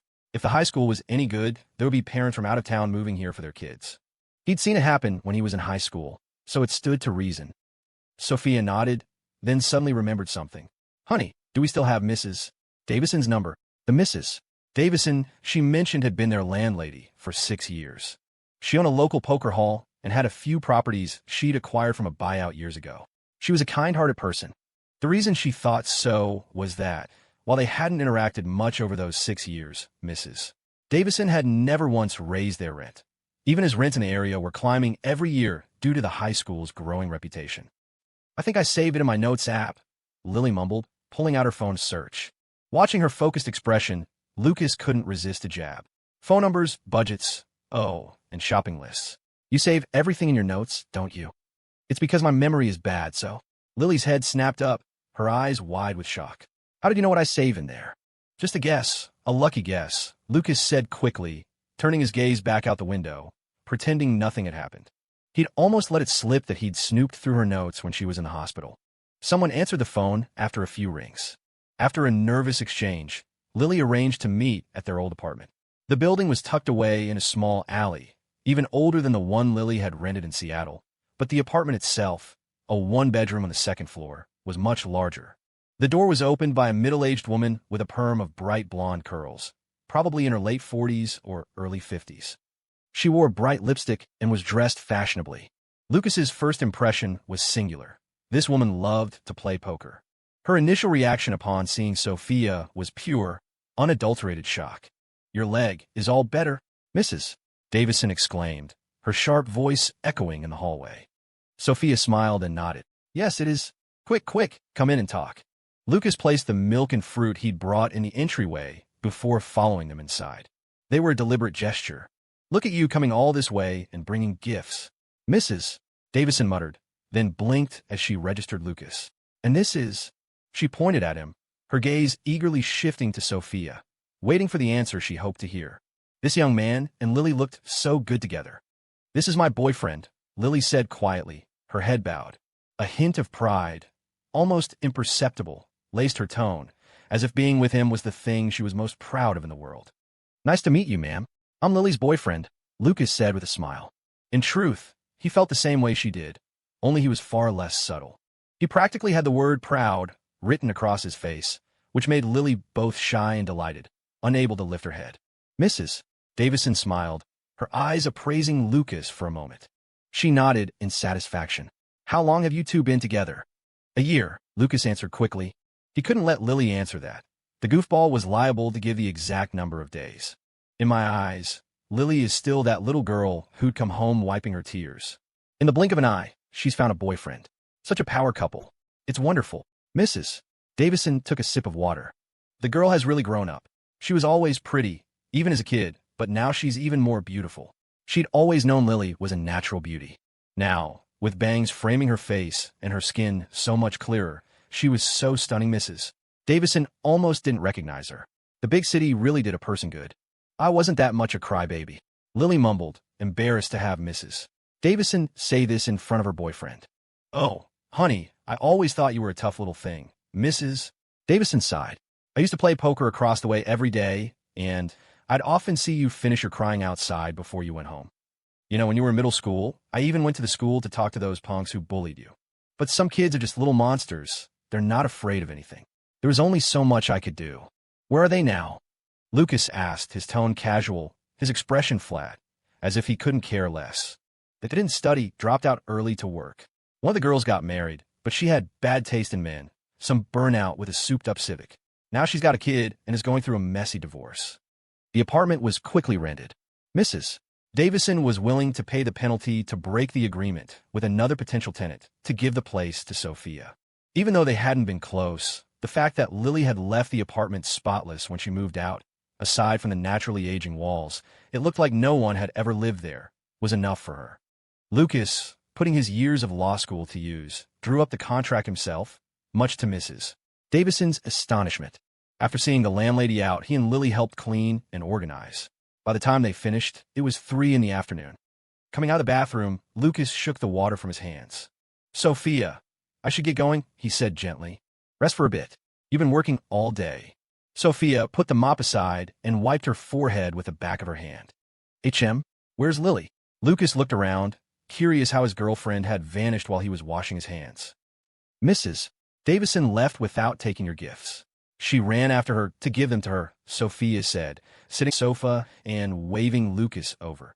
Lucas, come here. I need to talk to you. Seeing her serious expression, Lucas didn't hesitate, sitting down beside her and waiting quietly for her to speak. I probably won't be back for a long time, Sophia said earnestly. Of course, I don't mean forever. I'll definitely come back for the wedding. Lucas nodded silently. Perhaps like Professor Ian, Sophia wanted to stay in the place where her loved one had passed away.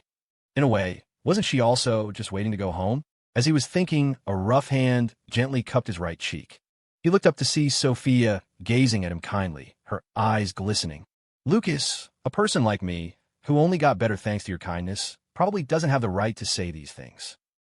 If you're going to talk to me like that, I'm not listening, Lucas said with a small smile. Even my employees don't talk to me that way. Just say what's on your mind. The wrinkles at the corners of Sophia's eyes deepened into a smile. You are such a good boy. Her expression turned serious again. I won't be around anymore. Your relationship is between the two of you, and you should handle it yourselves. Don't come asking for my approval. From the day you first came to my home, when I saw you secretly squatting down lower than my line of sight, I've thought of you as my own son. Truly, I've never been a good mother, and in the end, all I can do is ask this of you. Lucas, I'm only asking you for one thing. Lucas nodded firmly. Say it. I'll listen. I believe in your feelings for Lily, but I still have to say it. Please, don't ever hurt her. Lily grew up without a father, and I can barely walk. After she's married, she won't be like other girls. If you two fight, she won't have a family home to run back to. Sophia's voice was soft, almost a plea. As she spoke, tears began to stream down her face, tracing paths through the lines etched by time. If one day you feel that Lily isn't good enough, that you don't love her anymore, you tell me. I'll come take her back. Just please, don't ever hurt her. Can you promise me that? Lucas was taken aback by her pleading tone. It took him a moment to find his voice. When he did, he looked at the aging woman before him with unwavering conviction. First of all, Sophia, you've been more than good enough. If you ask me or Lily, you are a wonderful mother. And second, Lucas took a deep breath. She is more important to me than my own life. When Lily returned, Sophia had just finished washing her face. She saw her daughter and waved Lucas over. Lucas, why don't you go get the car started? I'll have Lily help me with a few more things. Lucas nodded, a little puzzled. He didn't ask what else needed to be done, just twirled the keys in his hand and went downstairs. Lily stared blankly at Lucas's retreating back. He's not wearing a jacket, she said suddenly. She was about to run after him when Sophia stopped her. Honey, wait a minute. I have something to tell you. Okay. Lily, startled by her mother's solemn tone, sat back down on the sofa, clutching the jacket. You're going to be a wife someday. You can't just think about yourself all the time. MHM. Lily nodded obediently. You have to take care of the home, you understand? And Lucas doesn't have it easy making money. No matter how much he earns, we can't be wasteful. The girl continued to nod. Sophia's words were all about how to be a good wife. After watching them for so long and seeing the way they looked at each other just now, she knew in her heart, those two would make it to the end. Even though I haven't taken very good care of you all these years. And I'm so sorry for that. You have to take good care of yourself when I'm not around, okay? Okay. Lily never seemed to get tired of her mother's nagging. Sophia gazed at the girl before her, so sensible it was heartbreaking. Looking at her delicate face, her feelings grew more and more complex. She let out a long breath, her resolve hardening. And now, there's one last thing I have to tell you. Lily came down shortly after. Clutching a canvas bag, she descended the stairs under his watchful gaze, opened the car door, and slid inside. Why is this so full? What did you pack in here? Things Mrs. Davison gave me. Lucas didn't ask any more questions. He helped her with her seatbelt, started the engine, and began to drive. The small town's roads were quiet. Their car wound its way along the mountainside, a solitary vehicle in a vast landscape. This doesn't seem like the way back, Lily said softly after a while. She had a terrible sense of direction, but she wasn't completely lost. Since we're here, let's go see your dad, Lucas said, his eyes fixed on the road. It's been so long since our last visit. I bet the weeds need pulling. If we do a little more now, Sophia won't have to work so hard when she comes to visit. Lily was silent for a long time. Then, blinking hard, she asked softly, Do you want some pomelo? Lucas secretly swallowed. Better not. I'm driving, and it's too much trouble to eat. I peeled it for you before I came down. The girl held a small piece to his lips. Open up, Lucas's expression changed in a heartbeat. He turned his head and took a bite without a shred of hesitation. As he chewed, he froze, his voice serious. Why are your eyes so red? You're seeing things. Lily quickly turned to look out the window, staring at her own reflection. She was surprised to see such a complex expression in her own eyes. The mountain roads were tricky, and Lucas didn't have much experience driving them. He didn't dare take his hands off the wheel to check on her. Hey, we didn't buy any pomelo, he suddenly remembered. Mrs. Davison gave it to us. She said if I didn't take it, she wouldn't accept the gifts we brought. She's a pretty good person. Lily continued to diligently feed Lucas. Why did you buy so many things? Nobody dislikes feeling appreciated. It looks like a lot, but all told it was less than $50. The goodwill it generates is worth far more than that. It's not easy for us to come back, so if Sophia needs anything, she'll have to rely on her. A small gift ensures she'll remember us kindly. Lucas raised an eyebrow at her, teasing, See? This is how the world works. Watch and learn. You hang around me all day, and you never seem to pick anything up. Silly goofball. Can't even remember to bring a gift. The masterful attention to detail of Master Carter is far beyond that of a simple frog. Lily listened, dumbfounded, then nodded in agreement, murmuring, My brain is just so full of things about you every day. I can't remember stuff like this. Lucas always said he'd eat anything, but he was actually incredibly picky. If he didn't like something, he'd stop after 2 bites. Her memory was terrible, and just keeping track of things related to Lucas was exhausting enough. There was no room for anything else. Lucas stammered, unable to form a coherent sentence. Finally, he just turned back to the road and drove in silence. After they finished pulling the weeds, Lily stayed for a while to talk. Then they drove home. Lucas felt something was off. As dazed as Lily could be, she was usually much more efficient than him. But now, she was completely distracted, moving only when told, otherwise just staring into space like a wooden doll. It was after 10 at night when they got back to their apartment. Dottie wasn't asleep yet. When they opened the door, the cat was perched on the automatic feeder, trying to scheme its way into another snack. Seeing them, it ambled over to the entryway, looked up, and let out a soft meow. Are you hungry? Lily crouched down and scratched its chin. Dottie had learned to be cute, rolling onto its back and letting her belly. No extra meals, even if you're cute. It's not good for you to eat too much, she continued. Meow. Lucas, too tired to even change, stumbled to the sofa like a zombie, collapsed onto it, and didn't move. Sometime later, a noise woke him. He groggily opened his eyes. The living room was dark, illuminated only by the moonlight and the city lights outside. Lowering his gaze, he saw Lily lying on top of him. She was light, her weight a comforting warmth. "Liar," she whispered, burying her face in his chest. Her hands rolled into fists, weakly tapping his chest. "Big liar." "How am I a liar?" Lucas was completely baffled. "The $15,000. I told you before, that's impossible." This time, Lily's tap had a little more force behind it. "My mom told me herself. He was always tricking her, and he was still trying to deny it." The excuses Lucas had prepared all got stuck in his throat. He couldn't utter a single word. What could he even say? The enemy was inside the gates. Seeing Lucas's stunned expression, Lily suddenly felt like everything clicked into place. Why Lucas, who used to be all about finding new ways to slack off with her, who could find the most secluded gazebo on campus, would suddenly decide to start a company? Why he never mentioned the prize money after they won it? Why he always knew exactly how much money she was short? She should have known. When Lucas lied, he tended to talk a lot to cover it up. That morning, when she'd asked him about it, he'd given an unprecedentedly long explanation. "I'm not some saint. Why would I help you for free?" Only the biggest idiot in the world would do something like that. What he'd said at the hospital echoed in her ears. "Yes, my boyfriend is the biggest, most foolish saint. Why can I never bring myself to believe it? Why would you do something like that and hide it from me?" After a long pause, Lily whispered again, her voice thick with tears. She wanted to ask, "Why are you so good to me?" But she held back. She knew that no matter how many times she asked, his answer would always be the same. "Because I love you." Lucas was silent for a moment. "Because while I might not be a good person, I don't want you to spend the next few decades of your life living only for me." He spoke with absolute seriousness. "You know what you're like." Honestly, the thought was tempting every time it crossed his mind. But it was only ever a temptation. His feelings for Lily always managed to crush the inherent greed of being human. Would that be so bad? Lily didn't understand. "Of course it would be good, but it's not what I want. But I'm willing to. I'm willing to live only for you." Hearing this, Lucas let out a genuine, silly laugh, but he still shook his head. "That's exactly why it can't happen. Because you're willing." "Then what do you want?" Lily wiped her tears with the back of her hand and stared at him. "What I want?" A faint smile touched Lucas's lips. "I want you to be happy not just because I'm happy, or sad just because I'm sad. I want you to encounter wonderful things, to notice the beauty in life, and for the first person you think of to share that joy with to be me." As he spoke, he gently wiped the tears from the corners of her eyes. He held up a single finger, a triumphant grin spreading across his face. "I told you I wasn't a good person. I want to be the first one you think of, for the rest of our lives." Lily sniffled and snuggled deeper into his chest. "If my mom hadn't told me, were you going to hide it from me forever?" Lucas sighed deeply. He really hadn't planned on her finding out anytime soon. Sophia was just too good of a person to keep a secret like that.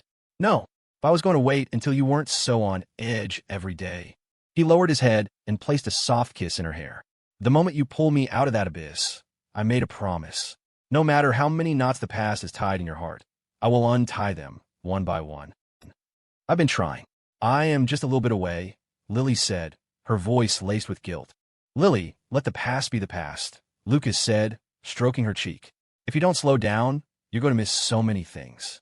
Isn't there anything you're afraid of missing?" In the darkness, their foreheads touched. Lily took a deep breath. "The thing I'm most afraid of missing," she said earnestly, "is you every single day." "Hey, it's not your turn yet." Lucas screamed internally. Just as he was about to sit up, the moon slipped out from behind a thin veil of clouds, bright and clear. Its silvery light poured into the room, illuminating them both, making Lily's already exquisite face even more enchanting. Lucas looked up toward the balcony window, then pulled the girl beside him closer. "Look, Lily," he whispered. "The moon is beautiful." Late at night, Lucas sat on the sofa as usual, working on his laptop. In the bedroom, Lily stood at her desk, organizing her canvas bag. After taking out the fruit Mrs. Davison had given her, she pulled out a notebook. It was a diary Mrs. Davison had found tucked away in a drawer and saved for her. The notebook had a thick, plastic-like cover with 3 Disney princesses printed on it. A small, silver combination lock held it shut, though it looked like it could be easily broken. This type of diary was popular back then. Even if the lock could be pulled apart with a little force, young girls loved the design. She had always been one to write things down. From a very young age, she had recorded her expenses and the events of her day. But the habit of keeping a diary hadn't lasted. Lily had long forgotten the combination, so she chose the simplest method. She just pulled it open. "It's my diary, after all," she reasoned. She stuck a glance at Lucas, saw he was still focused on his work, and then began to carefully flip through the pages. The first few entries were from elementary school. The characters looked like they had been forcibly assembled from various parts, clumsy and uncoordinated. November 6th, 2011. Sunny. Today we learned autumn rain. The teacher told us to write in a diary, to learn to feel and record the beautiful things in life. Lily noticed she had written the character for beautiful with one less stroke than it was supposed to have, which made her chuckle softly. November 7th, 2011. Mom was really late picking me up from school today. I'm not happy. November 8th, 2011. Dad came back from his job. He brought me lots of snacks you can only get in the big city. The other kids were so envious, but I only gave them half because I wanted to save some for myself. Mom asked Dad if he bought her anything, and Dad smiled and said no. Then Mom chased him all around the house. I saw it, though. Dad bought Mom a really pretty necklace. He was hiding it in his hand the whole time. November 10th, 2011. Dad made braised carp just for me. It was delicious. Mom spent the whole afternoon braiding my hair. I'm the happiest girl in the world. November 20th, 2011. Dad is leaving for work again. Mom held my hand, and we walked with him for a long time. Before he got on the bus, Mom snuck a kiss. Why do they think I can't see them? The early entries were frequent, but childish, recording simple things like what she ate or what her parents said. She even wrote down her dreams. But the novelty didn't last long, and soon she was only recording more significant events. February 1st, 2012. Dad threw up a little bit of blood at dinner. I was really worried, but Dad said it was just a little heartburn. February 10th, 2012. Mom and Dad have been back from the doctor for 2 days. Mom said Dad is fine, but she's been crying secretly at night. Dad isn't going out for work as much anymore. He's quieter. A lot of the time, I don't know what he's thinking. Besides just staring, he just watches me. I can do homework for an entire afternoon, and he'll just watch me without moving. But Dad is spending most of his time with me now. I like this Dad. June 28th, 2012. Mom was lying. Dad is very sick. We went to Seattle. Seattle is so big. It feels like 100 of my homes put together. June 29th, 2012. I met a really gentle boy. He's not like the boys in my class. I like being around him. I want to be his friend, but we'll never have a chance to see each other again. July 18th, 2012. Light rain. This was the only page in the diary that was wrinkled and crumpled. The ballpoint pen ink had faded, leaving behind faint shadows, as if it had been soaked in water. Only 3 words were written on this page. Dad is gone. August 31st, 2012. Lately, I've been secretly going to talk to Dad at night, but he never answers me. Dad would never ignore me. Mom lied. When people die, there's nothing left. I ate lots and lots of candy, but I still feel so sad. My heart hurts, and I'm so cold. That little boy lied to me, too. September 1st, 2013. Changed schools, moved. Grandpa said I'm pretty, and that girls don't need to know how to read so much. He wants to marry me off soon. They don't seem as nice as they look. Mom said we're not coming back. December 28th, 2013. I got first place in my class. Mom was very happy. Mom works a lot, but she picks me up from school every day and makes me lots of delicious food. Even without Dad, Mom and I will be okay. April 2nd, 2014. Mom got sick. She can't stand up. April 15th, 2014. Mom's temper has gotten really bad. She often ignores me. May 1st, 2014. Cooking is so hard. I cut my finger really badly today while chopping vegetables. But it's okay. I promised Dad I would take good care of Mom. I don't cry much anymore. June 1st, 2014. Mom tried to kill herself. I knelt and begged her for a long time.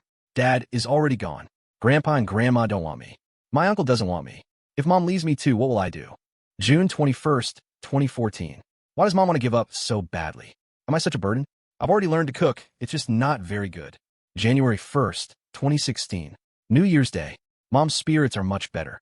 She talks to me every day. These past few days have been happy. July 20th, 2018. I got into high school. October 1st, 2018. I got first place in the entire school on my first monthly exam. The teacher said if I keep working this hard, the worst I can do is get into the best university in Washington. The best university in Washington. It's in the city where that boy lives. He must be grown up now, too. What is he doing? I'm already so sad. I hope he's happy. October 8th, 2018. Sunny. My birthday. Mom asked Mrs. Davison to buy me a small piece of cake. I blew out a candle for the first time in years. She asked me what I wished for. I said I wish to be first in the school again next time. Mom seemed happy. I lied. My wish was to get a good night's sleep. I dream of turning off my alarm and sleeping until I wake up naturally. Just once. July 1st, 2019. Fired again because I can't talk to strangers. Can't earn money. Life is pain. There's no point in recording it. July 2nd, 2019. Not writing in this diary anymore. She flipped through several more blank pages before realizing she had reached the end. The memories of her past rushed back like a tidal wave. She sniffled softly and turned to look outside the room. Lucas, who had been staring at his computer, felt her gaze and gave her a gentle smile. The girl smiled back. Then, she turned back to the diary, rubbed her tired eyes, and picked up a pen. The tip scratched against the paper, making a soft, rustling sound. At the very end, she added a final line in neat, elegant script. March 28th. Sunny. Life is actually beautiful. Years later, the girl had written her own answer to her past self. Time for bed, Ms. Thompson. Just as Lily put the diary away, Lucas walked into the bedroom, yawning and stretching his arms wide. I swear, I need to hire a driver. This is killing me. But that would cost so much money, Lily murmured, peeling an orange. If you're tired, I could just learn to drive and take you. The more she thought about it, the more plausible it seemed. If Lucas went out for drinks, she could pick him up. They'd even save money on Ubers. Seeing that Lucas was silent, she turned her head, only to find him staring at her with an expression of exaggerated disbelief. What on earth gave you the impression that you could possibly pass the driver's test? Lucas couldn't help but laugh. While he was sure she wouldn't do something as crazy as mistaking the gas for the brake, she would almost certainly panic and forget to do the walk-around inspection. Lucas saw Lily biting her lip and staring at him. He quickly took 2 steps back. Hey, I'm your creditor. A few muffled thumps later, Lucas was lying flat on his back, rubbing his chest and grimacing in mock pain. After a moment, he let out a few chuckles. Lily, startled, shrank back. What are you laughing at? She asked, her voice trembling. When did her boyfriend become like this? She hadn't hit his head. Could he be one of those weird people? Because I'm happy, Lucas said truthfully. You're happy because I hit you? Yep, happy. Lily swallowed and crawled over to feel his forehead. Why? His temperature was completely normal. Lucas let out a smug chuckle. Not telling you. Bedtime. It wasn't as cold in Seattle at the end of March. They had switched to lighter pajamas and blankets, which made sleeping much more comfortable. The moment he lay down, the girl burrowed under the covers and snuggled up on his chest. Lucas began to stroke her back, like petting a cat. I suddenly don't know what to do anymore, Lily said softly, her head resting on his chest. Ever since she'd come to terms with everything, she'd felt a strange sense of aimlessness. Her mom was mostly recovered and no longer living with them, so she couldn't take care of her. She had been working so hard to pay back the money, and now she found out her creditor was her own boyfriend. So the debt was gone. She couldn't pay it back even if she wanted to. Now that she knew the truth, and their relationship was not so innocent, trying to keep such clear boundaries with him, Lucas would get angry. What do you mean you don't know? A grin spread across Lucas's face. You don't have to pay back the money, but you still have to earn a living, right? Of course, if you're tired, I can support you, but I doubt you'd like that. So, you'll keep drawing. The rest of the time, you do what you want to do. Same as always. Lily puffed out her cheeks, gently tracing his Adam's apple with her fingertip. You have a way of saying things that sound like you've said nothing at all. Because that's the truth. No one can give you advice on this. It's all about what you want to do, Lucas said, then paused. But, if you really don't know what to do, maybe I can help. The girl's eyes lit up. How can you help? I can help you have a baby. Then you wouldn't have to worry about it. For the first time in his life, Lucas experienced what it felt like to have a truly deep, infant-like sleep. The next afternoon, the weather was beautiful, the sun shining brightly. Lucas stood in front of a tall building, looking up at the sign, the Fairmont Olympic Hotel. The last time he'd been here was to celebrate winning the game development competition with Jason and the others. He couldn't believe how much time had passed. Mr. Carter, good afternoon. I'm Mr. Montgomery's assistant. A young woman in a long black dress approached with a welcoming smile and a slight bow. Mr. Montgomery is waiting for you on the 2nd floor. Lucas nodded and followed her into the grand lobby. The court date was in 2 days. The fact that William Montgomery had suddenly decided to invite his dear nephew to lunch at this critical juncture made his intentions painfully obvious. In a months-long battle, Allcade Studios had won a decisive victory. Montgomery Holdings had discovered that despite being several times larger, they had no advantage in this fight. Not wanting to take the hit from a lost lawsuit, they were now forced to come to the table and negotiate. Whether the lawsuit continued or not, Lucas didn't really care. His initial goal was simply not to lose. His company didn't desperately need the publicity from a win, and an opponent of their size wouldn't collapse from a single legal defeat. So, the terms for dropping the suit were negotiable. It wouldn't hurt to see what they were planning. After all, he was the one holding all the cards. "Lucas, you're here." As he entered the private room, William Montgomery acted as if nothing was wrong, putting on his best elderly relative face and smiling as he gestured for him to sit. "I was going to invite Scarlett, but that girl ran off to visit her sister abroad again. So impulsive." Lucas offered a polite smile and deliberately sat across from him. "Hey, that's the guest seat. You've been calling me uncle since you were a boy. Come sit next to me," Montgomery said with a wave of his hand. Lucas didn't move. "How are things between you and Scarlett?" His meaning was clear. "The only reason I'd ever call you uncle is because of her. Don't try to play the family card with me." Montgomery rubbed his neck, looking slightly awkward. "We've had a little disagreement." Halfway through the meal, with Montgomery still reminiscing about the old days, Lucas began to lose his appetite. "Uncle, let's get to business," he said coldly. "Right? Your company has had a little disagreement with one of my studios recently," Montgomery said, feigning annoyance. "Actually, I've been busy with other things abroad and had no idea my subsidiary was so out of line, daring to cause trouble for your company. The moment I got back, I fired that brat. I told him, that's my nephew's company." He then forced another friendly smile. "Lucas, how about this? I'll personally apologize, you name a price, and we'll drop the lawsuit. It looks bad for outsiders to see us like this. It was all just a misunderstanding." "Uncle, who's the person in charge of that convention your company organized in Seattle?" Lucas asked, tilting his head back, his tone nonchalant. "An executive appointed from the head office." "Why? You should fire him, too." "The reason being, he's damaged the relationship between uncle and nephew." A muscle twitched in William Montgomery's jaw, but the smile remained plastered on his face like a mask. "All right," he said softly, "as you wish." Whatever anger was simmering inside him had to be suppressed. As long as Lucas's demands weren't too outrageous, he had to comply. The reason was simple. Montgomery Holdings could not afford to lose this lawsuit. The company was already facing difficulties. Another loss would send the investors he had just managed to woo running for the hills. Though he had never paid much attention to his company's legal department over the years, he never imagined they could be so incompetent. He also never expected that in a city as large as Seattle, not a single reputable legal team would be willing to take their case. The big names wouldn't touch it, no matter how much money he offered. Montgomery Holdings' most obvious advantage over Arcade Studios was money. But now, money was useless. He had no leverage against this 22-year-old. Montgomery studied Lucas, who was also smiling. He was looking at a boy he had known, however distantly, his whole life. But no matter how he looked at him, one word kept echoing in his mind: stranger. He vaguely remembered this being the kid who, when school had a 5-day week, wished it was a 2-day week. How had he become a rising star in the tech world?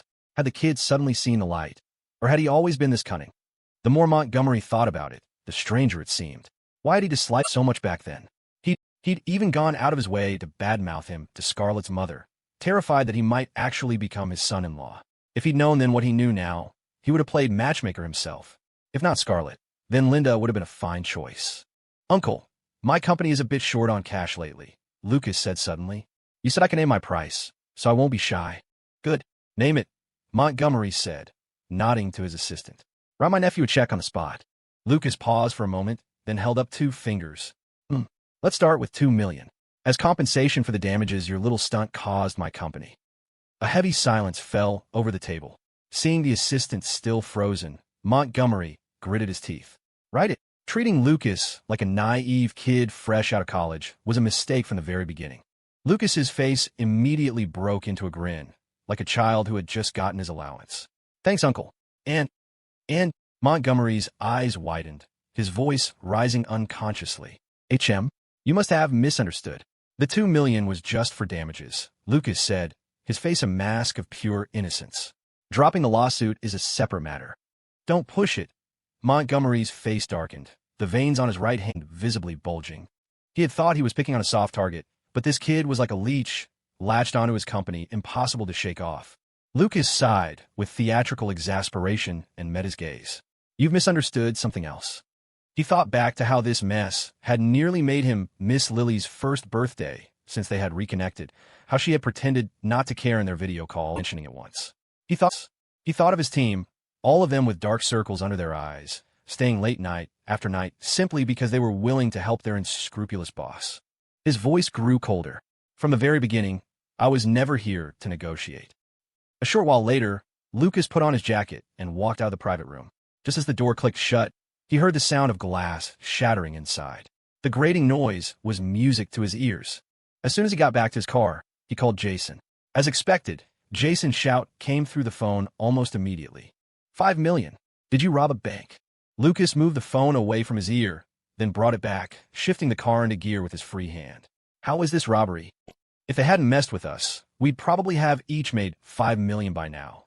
Isn't this just going to make things worse between us? I was hoping we could just go our separate ways after this." Not a chance. There was no room for reconciliation from the start, at least not for me. "I'm going to ruin them," Lucas said, his expression flat. He watched a group of kids chasing each other outside the hotel, and a slow smile spread across his face. After all, what I really want isn't the 5 million.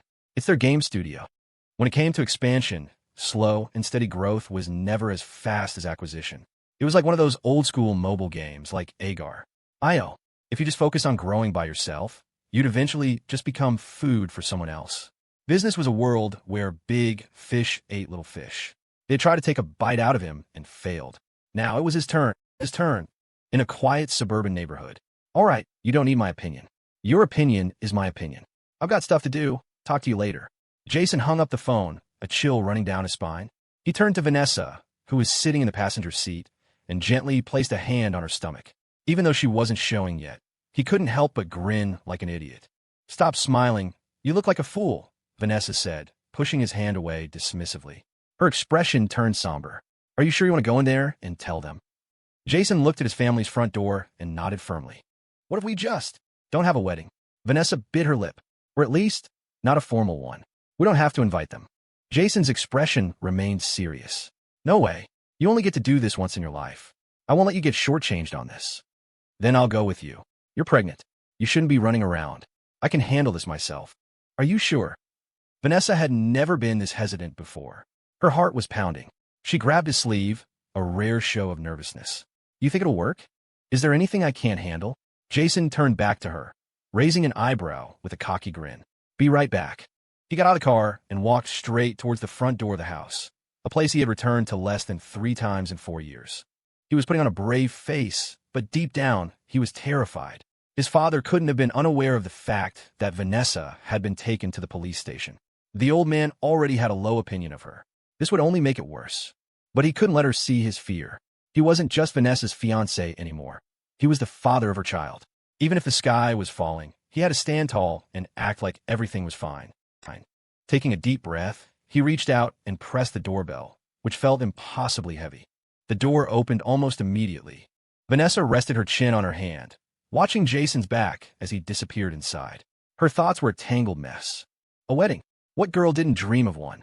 To be with the person you love most, with the blessings of everyone you know. Wedding dresses were so beautiful. She still didn't know how she'd managed to resist the urge to send Jason a selfie when she and Scarlett had secretly tried on dresses. She had been dreaming of her own wedding even then.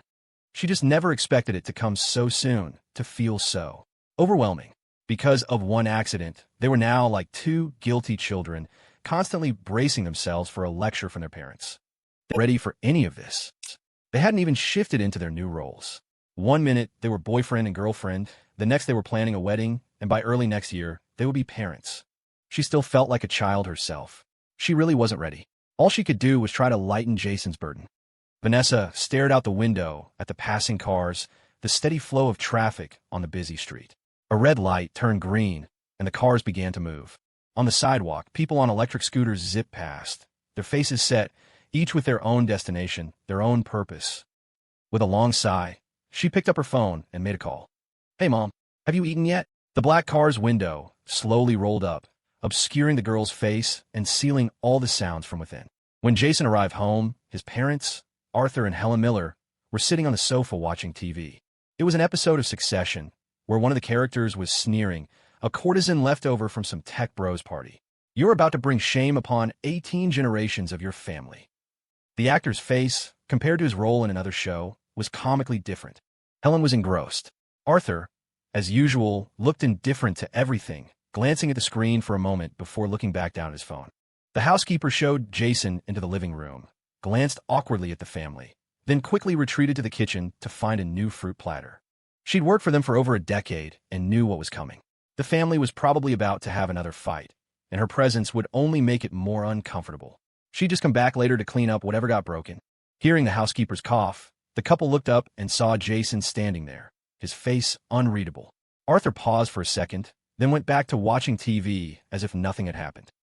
"So you decided to come home?" Helen spoke first. For years, she had been the designated mediator in the family, though it rarely worked. Jason's throat felt tight. He managed a barely audible MHM and sat down in the armchair across from them. Helen shot a vicious glare at Arthur, then gathered the bowl of sunflower seeds and fruit from in front of him and sat down next to Jason, smiling brightly. "Here, eat. Let Mom peel you an orange." "You have it," Jason said, shaking his head and gently pushing her hand away. This was his home, yet he felt like a complete stranger with no sense of belonging. It was as if he were just a visitor. The sudden feeling sent a chill down his spine, but it vanished as quickly as it came. He was used to it. Helen's hand, which he had pushed away, came to rest on his cheek. "You're so much thinner than you were at New Year's," she said anxiously. "Have you been sleeping at all? You look like you could be an exhibit at the zoo." Jason instinctively glanced at his father. Arthur was still motionless, his eyes reflecting the television screen. Jason's heart sank. "I have something to tell you," he said, his voice low. "Then say it." Helen's attention was still fixed on his exhausted face. "Is it something to do with work? Tell me. Your father and I will help you figure it out. Don't put so much pressure on yourself." Seeing Arthur's continued indifference, she gritted her teeth. "That stubborn old man might act tough, but you're his only son. Who else is he going to care about? Everything we've earned in our lives is yours. If work isn't going well, then just quit, okay, sweetie?" "It's not about work." "Then what is it?" Jason took a deep breath. "I'm getting married." The living room was silent for a long moment. Finally, Helen spoke, her expression numb. Why so suddenly? It had only been a few months since he'd brought his girlfriend home to meet them. How could he be getting married already? "Vanessa's pregnant," Jason said, collecting his thoughts. "I really love her, and I really want this baby. I came back today because I hope you'll both approve and come to our wedding." Helen was at a loss for words. Suddenly, Arthur spoke. "I can't afford the embarrassment." Even though he had anticipated this reaction, Jason was still stunned. If it were anything else, he could have just stormed out. He didn't need his family to survive. He'd barely been home in years. But not this time. Vanessa said she didn't care about the wedding, but he could see the disappointment in her eyes. He had already let her down enough. A wedding was a once-in-a-lifetime event. He had to fight for it, no matter how hard it was. "What's so embarrassing?" Jason asked. Arthur remained silent. Jason suppressed his anger, trying to keep his voice calm. "What did Vanessa do wrong? Why have you always had it in for her? Just because she doesn't have a rich father? Am I supposed to want a daughter-in-law who's been arrested for assault? That's already been resolved. You think just because it's been resolved, it's over? The whole world knows about it now." Arthur slammed his hand on the table. "It's fine for now. People think you're just playing around. But when you actually marry her, what will people think of me? The entire Seattle legal community will know that Arthur Miller has a daughter-in-law with a police record. How am I supposed to show my face?" Jason couldn't believe it. She was being harassed. Was she wrong to defend herself? "You're her boyfriend. All she had to do was call the police. The whole world knows who your father is. There are 100 ways to handle him. Did she really have to resort to violence?" Arthur's voice dropped as Helen glared at him. "I watched the security footage from the station. The whole thing was resolved because your friend, Lucas Carter, talked his way through it. But what about you? You were running around calling in favors. I asked you when I wanted you to follow in my footsteps. You scoffed. So what were you doing then?" This time, Helen's glares had no effect. He was going to finish what he had to say. "If you were half as smart as your friend, I might actually have some respect for you." For some reason, his words were tinged with a deep sense of disappointment. For the first time in his life, Jason was speechless. His hands were clenched into tight fists. He swallowed a few times, but no words came. The television, which had been silent, now filled the quiet living room with the sound of dialogue. "Let's take these one at a time," Jason said after a long pause, his eyes lowered. Arthur looked at him, intrigued. "And how do you propose we do that?" "Calling in favors was my mistake. I'm not as smart as Lucas in that department, I admit it, but I still don't agree with you. I'll continue to prove you wrong with my results." Before Arthur could respond, Jason gritted his teeth. "In my entire life, I have never asked you for a single thing." With a dull thud, Jason dropped to his knees. His eyes were filled with defiance, but his knees remained firmly planted on the cold floor. "This time, I'm just asking you to show up. To be there so my wife's wedding can be perfect." Arthur was stunned. He and Jason had been at odds for years, with countless arguments. This rebellious son of his, who had run away from home in middle school and would rather collect empty bottles to sell than come back, was finally surrendering. Not to ask for his approval, not to ask for his help, but simply to ask him, as a father, to witness his wedding. The living room fell silent again. Helen tried to speak a few times, but the two men remained locked in their standoff. She tried to pull Jason up, but he wouldn't budge. Now, it was her turn to be angry. She stormed upstairs to her bedroom. After what felt like an eternity, Arthur silently lit a cigarette and walked over to stand before his son, looking down at him. Jason was still kneeling, as still as a statue. "You're my son, after all." Arthur took a few drags from the cigarette, then dropped it to the floor and crushed it with his foot. "I'll give you this, you're a man." 2 minutes later, Jason was gone. The vast mansion was left with only a mother who had seen her son for less than half an hour in a year, crying and hitting the man beside her. The man's face was grim. He lit another cigarette, his sharp, hawk-like eyes staring into the distance, lost in thought. In a coffee shop. "Why won't this brat answer his phone?" Lucas grumbled, putting his phone down and turning his attention to the young man walking towards him. The man had a buzz cut and wore black frame glasses. When he saw Lucas, his eyes filled with fear. This was Lee Young, one of Allcade Studios' earliest employees, and the man who had nearly destroyed the company. He was the one who had stolen Allcade's core data and given it to Montgomery Holdings, causing Regenesis to live in the shadow of a rival, always one step behind. It had forced them to pivot and even give up a portion of their equity to Titan Gaming. Lucas had asked to meet for a simple reason: to squeeze a little more out of the situation before the news of the settlement went public. As one of the defendants in the lawsuit, Lee had no choice but to come. As soon as Lee sat down, Lucas pushed a cup of coffee towards him. "Did you really think my company wouldn't make it?" he asked with a small smile. Lee's hand froze halfway to the cup. He awkwardly clasped his hands together and looked away, unable to speak. Noticing the flicker of guilt in his eyes, Lucas leaned back in his chair and sighed. "Forget it. Let's not talk about that. How have you been?" "Fine." Lee's voice was barely a whisper. He was actually doing very well. That proof of concept he'd delivered, combined with his own skills, had earned him a position equivalent to Leo Jenkins's. At Allcade, he and Leo had been equally skilled, but Lucas had always favored Leo, leaving him feeling constantly overshadowed. Now, his position was even higher than Leo's, since Allcade didn't have a wealthy parent company like Montgomery Holdings. While he wasn't nearly as happy as he had been at Allcade, he was making much more money. He was, by all accounts, a success, if it weren't for this lawsuit. "Lucas," he said quietly, "are you here to condemn me?" Lucas let out a dry laugh and shrugged. "It doesn't matter anymore."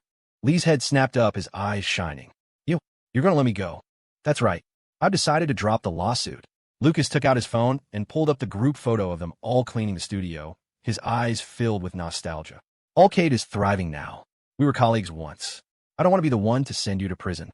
Lucas conveniently forgot to mention the $5 million price tag for dropping the suit, just as he wouldn't mention that Aaron had paid a hefty sum to have this photo professionally restored. And Montgomery Holdings certainly wouldn't be broadcasting the fact that they'd paid $5 million to get Allcade to back down. That would be moronic. So, this was his opportunity. Lee stared at the photo on the table, his eyes growing moist. "Lucas, thank you." Lucas waved his hand dismissively and put on his jacket to leave. But after a few steps, he turned back and clapped Lee on the shoulder. "If you really feel bad about it, you could do me a favor." He smiled faintly. "What is it?" "I'll do anything." Lee's brain had shut down, his mind consumed with the joy of not going to prison. Lucas pretended to think for a moment, then acted as if an idea had just struck him. Montgomery Holdings doesn't exactly play by the rules in a lot of areas. "If you're willing, keep an eye out for me. When I take over their game studio, you could be the team lead." When Lucas got home, Lily was sitting on the sofa reading a book, looking every bit the studious intellectual. A few strands of hair had escaped from behind her ear, framing her face like tassels. He crossed the room in 3 strides, scooped up Dottie, who was lounging on Lily's lap, and took the cat's place. Dottie gave him a look of profound disappointment, then hopped onto the coffee table and settled down gracefully. This 2-legged creature was a menace, but she was used to it. She had no pride. The master who fed her was a good master. As long as there were fish snacks, all was forgiven. "You know, I shouldn't have started a company. I should have been an actor," Lucas said excitedly. "Even I'm impressed by my own performance."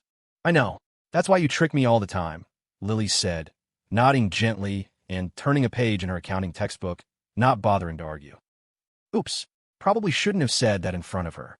Seeing Lucas's stunned expression, Lily smiled softly and reached out to rub his shoulders. She watched him as he closed his eyes, her own eyes as gentle as water. Even though she hadn't said much since learning the truth, she still hadn't fully processed it. A debt of $15,000 was one thing, but the kindness he had shown her, that would take a lifetime to repay. Just then, Lucas shot up from her lap and stood before her, his face beaming with excitement. The sudden movement made her jump. She blinked at him. You said you didn't know what to do, right? I just thought of a great idea. What is it? Lucas opened the Notes app on his phone and waved it at her. You can make a list, too, and then we could do everything on it, one by one. Oh, and don't treat it like a real plan. Don't worry about money or time. Just think of it as a dream. Yeah, if you could do anything, what would be your biggest dream?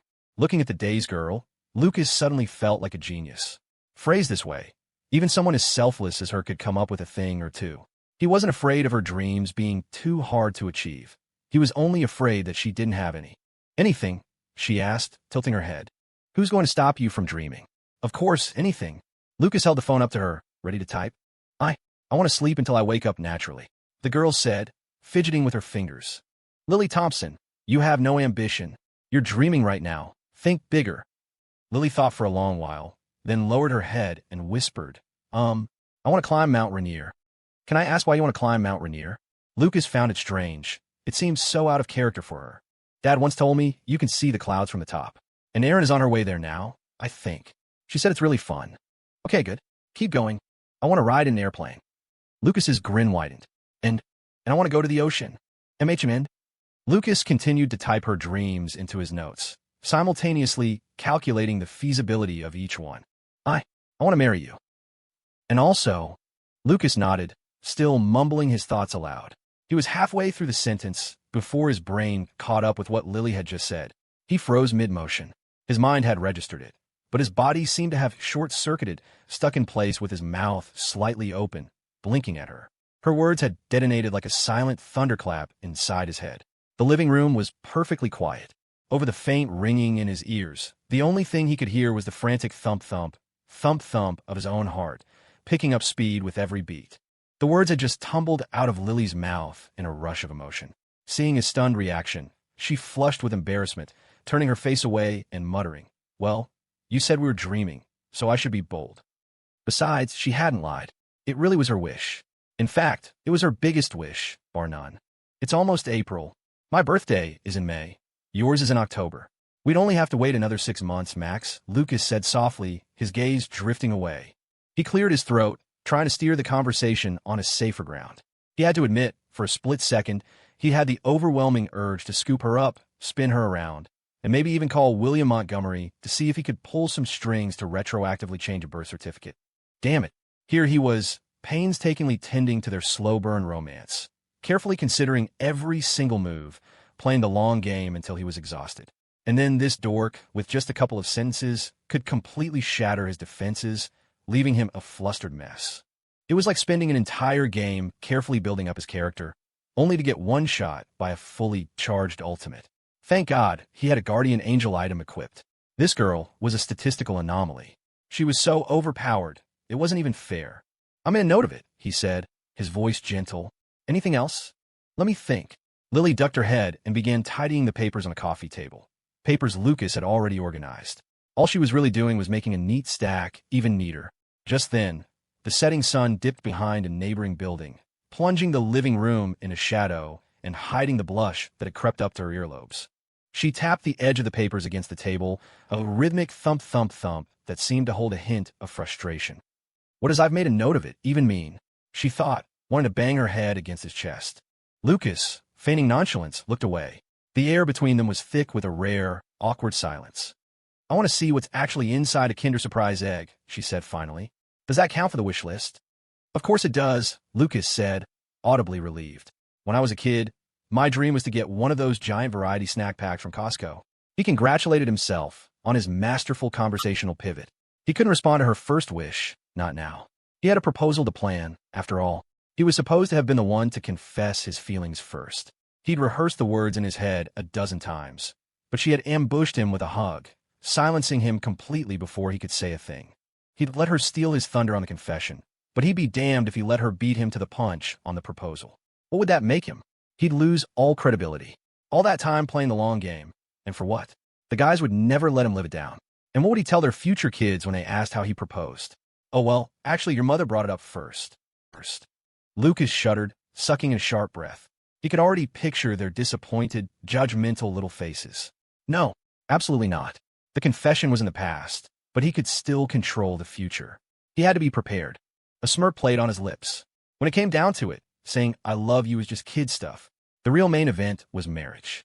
As long as he could pull off a proposal that made this dork cry her eyes out, he would stage the ultimate comeback. What do normal couples usually do in a situation like this? Lily asked, oblivious to the grand schemes being plotted against her. This whole wish list thing had made her realize their dynamic was a little different. Lucas caught an orange slice she tossed him, tilted his head back, and caught in his mouth. "Get a room at a hotel," he said with a lazy grin.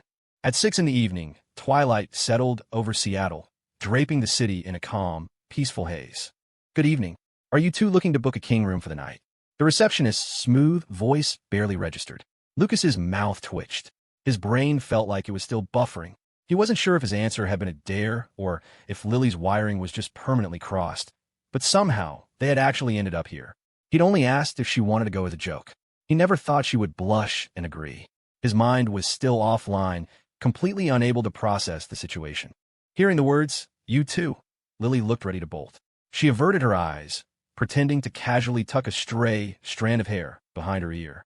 Then, as if she were just an interested tourist, she started to drift away from the counter, aiming for a large decorative pine tree in the middle of the lobby. Lucas wasn't about to let her get away. He dropped his backpack and clamped a hand around her arm, stopping her retreat. No way was he facing this alone. He was nervous, too. This was the first time he'd ever been to a hotel with a girl.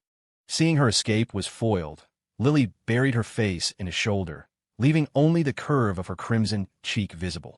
They'd been living together for a while, but this was a hotel. The implications of getting a room were not lost on her. When neither of them answered, the receptionist repeated her question, her voice still impossibly serene. "Yes," Lucas finally managed, glancing around nervously before giving a furtive nod, as if he were completing a shady back-alley deal. The receptionist looked at her screen. "We have one couple suite left.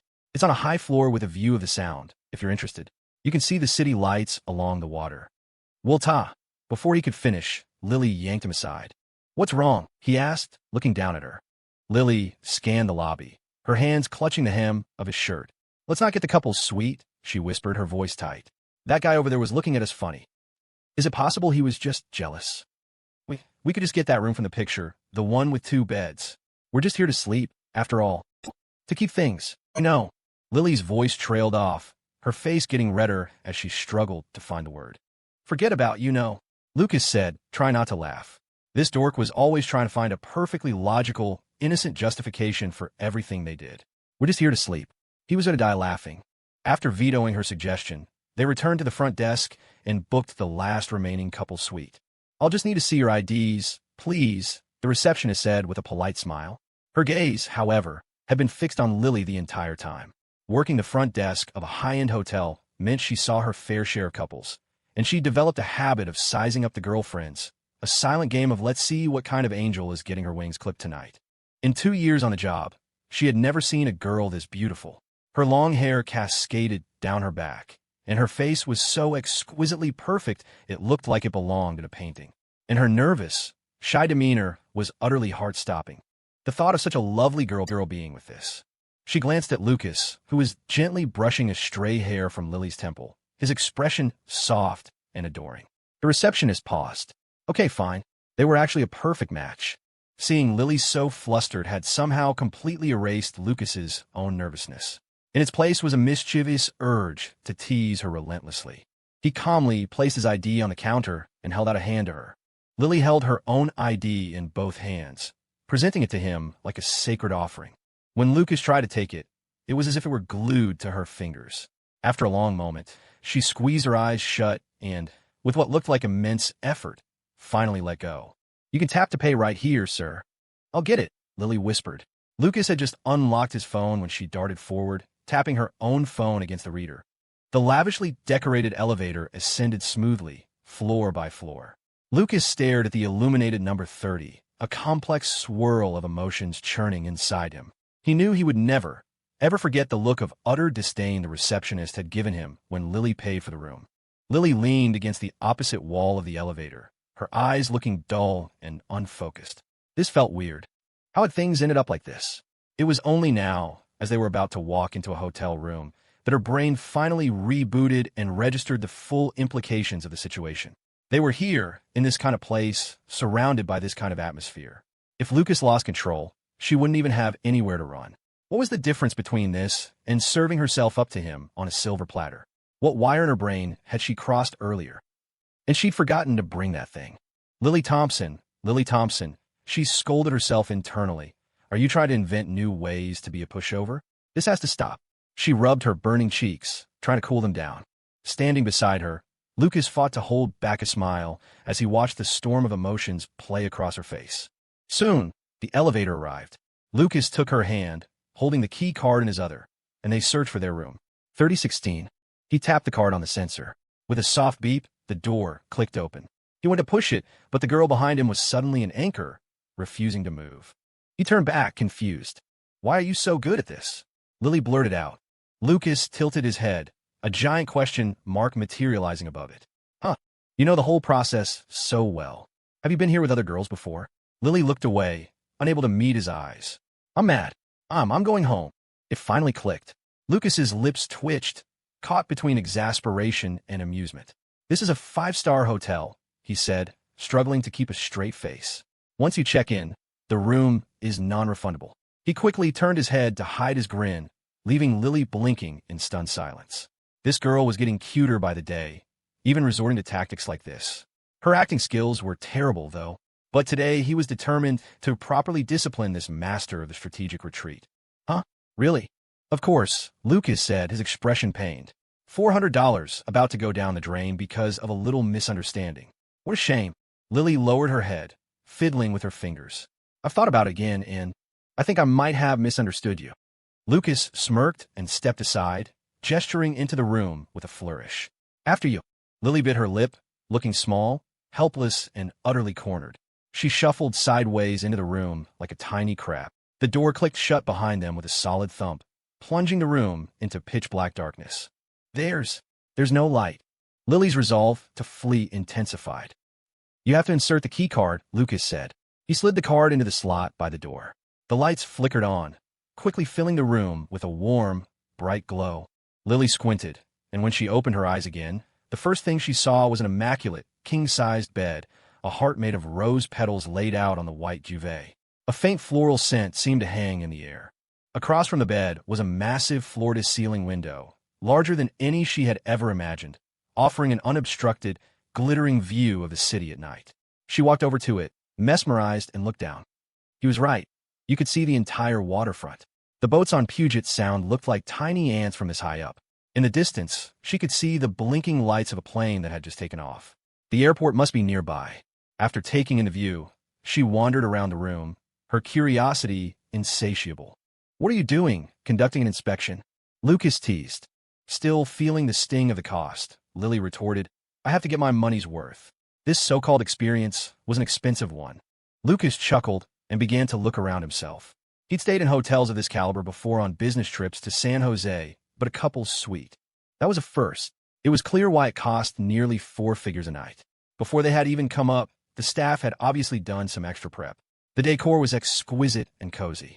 He particularly liked the small table by the window, which had a perfect view of the water. With the lights off, it would be the perfect setting for a candlelit dinner. Wait, he thought, who in their right mind turns off the lights in a hotel room and thinks about a candlelit dinner? Lily was rubbing off on him. To the left of the entrance was the bathroom, which was also larger than usual. Inside was a deep soaking tub, its surface covered with a layer of floating flower petals. When we buy a new house, it absolutely has to have a bathtub, Lucas thought, mentally adding it to his own wish list. Top priority. Checking the time, he took off his jacket and walked toward Lily, who was now examining the ceiling. What are you doing? She squeaked, stumbling backward 2 steps before tripping and falling onto the bed, right in the center of the rose petal heart. Lucas nodded.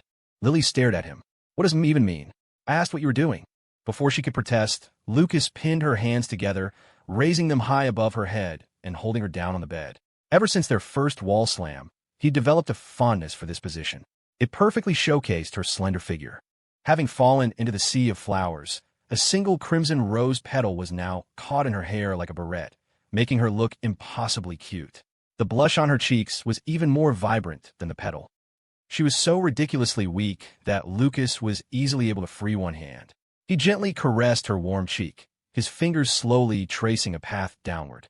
Don't stop. You're a bully, Lily mumbled, nipping his shoulder with a plaintive whimper. Lucas's lips curled into a grin.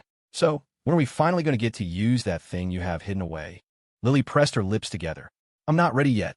You've been getting psychologically ready for a long time now, he teased, in no apparent rush. He always called her a chicken, but in truth, he was one too. He loved her too much to do anything until he was absolutely sure she was ready.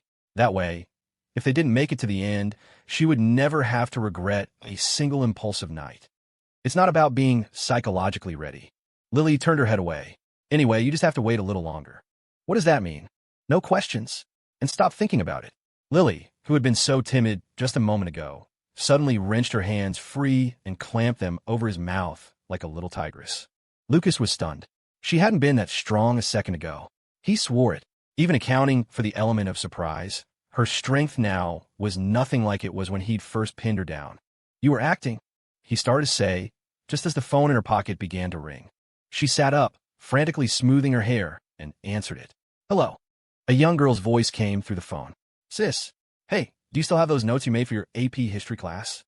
Lily nodded absently. Yeah, I still have them. Do you want me to bring them over? No, just text me a couple of pictures. I need them for my study session tonight. Oh, I'm not home right now. Can it wait? Emma flipped through her own textbook. So where are you? She asked casually. At a hotel. There was a moment of silence on the other end. Sis, put me on speaker. Okay. Lily, confused, turned on the speakerphone. She was about to ask what was wrong when she heard the sound of frantic footsteps, followed by a window sliding open. Then Emma's voice, amplified and furious, screamed through the phone. Lucas, I am begging you to be a decent human being. Is our house not good enough for you anymore? You had to drag my sister-in-law to a hotel. Lucas scrambled to defend himself.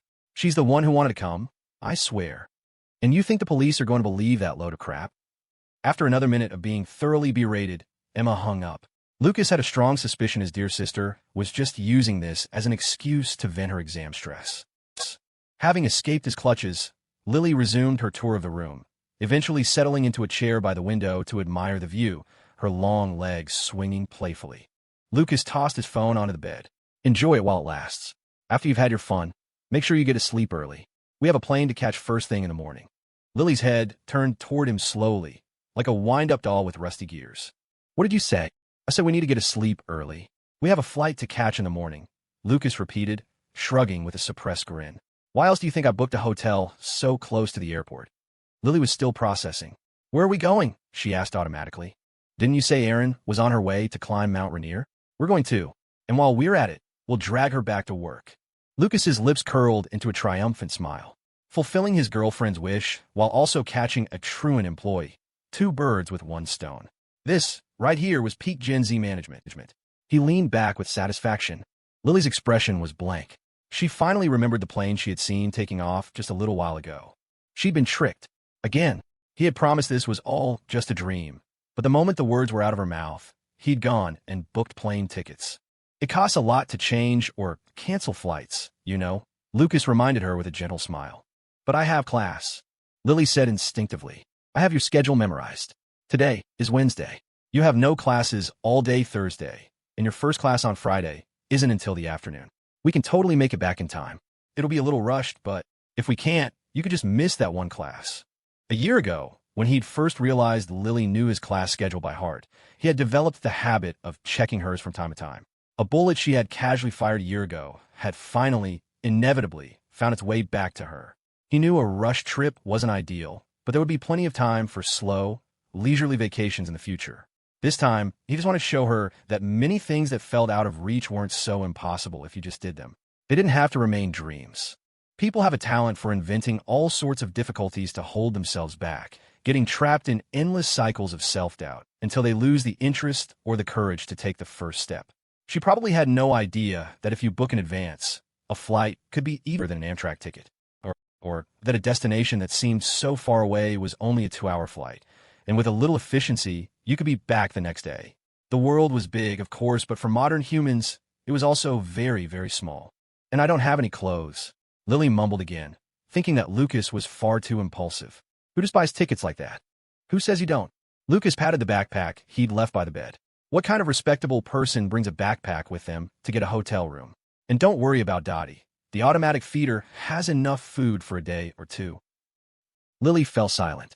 She had wondered in the elevator why he was carrying a backpack, but she'd been too embarrassed to ask. Or more accurately, too scared to ask in case it was filled with something weird. Now it all made sense. It was that familiar feeling all over again. Since meeting Lucas, she had lost count of the number of times she'd been so thoroughly and completely bamboozled. You never knew what schemes this seemingly harmless person was secretly cooking up. She thought for a long time, but couldn't come up with any other objections, just stammering nervously. See? A lot of the worries we have are just ones we create for ourselves, Lucas said softly. Lily was speechless. She turned back to the window, watching her reflection in the glass, and slowly pressed her right hand against it. 30 stories up, the entire city glittered below her. Dazzling neon lights streaked across the landscape, some reaching for the sky, but never managing to pierce the peaceful darkness of the night. She was instantly captivated. A moment ago, her heart had been in turmoil, but now, looking at this view, she felt an extraordinary sense of calm. Without that impulsive decision earlier, she might have never seen a sight like this in her entire life, never experienced something so new and exciting with Lucas. If she had missed seeing him at the front desk, all nervous and stammering, she would have regretted it forever. After a moment, a small smile touched her lips. Maybe what I was missing, she said, her voice barely a whisper, was that rush of emotion I felt when I agreed to come to the hotel. Lucas was lying on his back on the bed. He was about to reply when her soft body came tumbling down on top of him. She pressed her forehead against his cheek, nuzzling him like a cat. Why are you so good to me? Because I love you. You say that every time I ask. Lily was clearly not satisfied with this repetitive answer. Lucas didn't argue. He just asked back, then why are you so good to me? Because She trailed off, realizing she would have given him the exact same answer. Lucas picked up his phone and checked the time. It was past 8. I'm starving. There's a menu on the table. See what you want, and we can get room service. Won't that be expensive? We're already here. It had to be the Riverview, because Lucas swore the Coke he drank at the little dining table tasted better than anything from supermarket. After dinner, Lily had her fill of the night view and stretched, her arms crossed above her head. I'm going to take a bath. Lucas watched her mesmerized. The perks of being flexible. Even a simple stretch could be that dramatic. Let's go together, he said with a wicked grin. That tub is huge, big enough for both of us. In your dreams, she shot back, closing the door behind her. She was about to undress when she noticed that the bathroom glass was semi-transparent. You couldn't see details, but she could make out the blurry, indistinct shape of Lucas lying on the bed. It was somehow more suggestive than if the glass had been clear. Could this place be any more perverted? Lily grumbled internally, timidly shedding her clothes and instinctively clutching a towel to her front. Lucas had only been kidding, but the sight of her silhouette through the glass made him sit up straight. He walked relentlessly to the bathroom door. What's the big deal? It's not like I haven't seen you before. If you come in, I'll scream. Her blurry form clearly took 2 steps back, her voice a threat. This big liar wasn't going to get his way today. If she gave in now, he'd only push for more later. Before was before. Today, Lillipad was going to show Lucas Carter what an immovable boundary looked like. Screaming for help. In a couple suite. Lucas said, pausing deliberately. Are you sure anyone would take you seriously? Outsiders would probably just chalk it up to kids these days being into weird stuff. Besides, the soundproofing in this hotel was ridiculously good. He couldn't even hear noises from the hallway. You still can't come in. You're shameless. Fine, Lucas sighed deeply, turning away to hide his smile. If you turn off the lights, I guess it wouldn't be impossible. Hearing the disappointment in his tone, Lily said it before she could stop herself. She didn't want to give up her boundaries, but Lucas sounded so sad.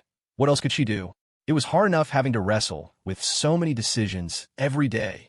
Lucas spun around faster than a water droplet from the 3-body problem. In the next second, he was back at the door, not even bothering to find the master light switch. He simply yanked the key card from its slot, plunging the room into darkness and slipping into the bathroom like a thief. After he had silently submerged himself in the tub, The sound of running water still echoed in the small space. "Keep your hands to yourself." We agreed, just a bath. The next morning, while the sky was still a pale, fish-belly white, the two of them were already standing in front of the airport terminal. The weather had warmed up recently, so it wasn't cold enough to make them shiver. Lucas let out a lazy yawn, still half asleep. Lily held his hand, her eyes slightly downcast, a touch of gloominess softening her usually cool features. She wasn't tired, just annoyed that they checked out so early, wasting several hours of a very expensive room. Lucas glanced up at the glowing signs overhead, thinking that airport names were a funny thing. Most of them sounded weird at first, but you got used to them. Seattle, Tacoma, LAX, JFK, O'Hare. "Let's go," he said, giving her hand a little squeeze. Okay. Flying was much more convenient these days. You could buy your ticket, check in, and pick your seat online, making the process almost identical to taking an Amtrak train, aside from a more thorough security check. Their tickets were already booked, so all they had to do was go through security.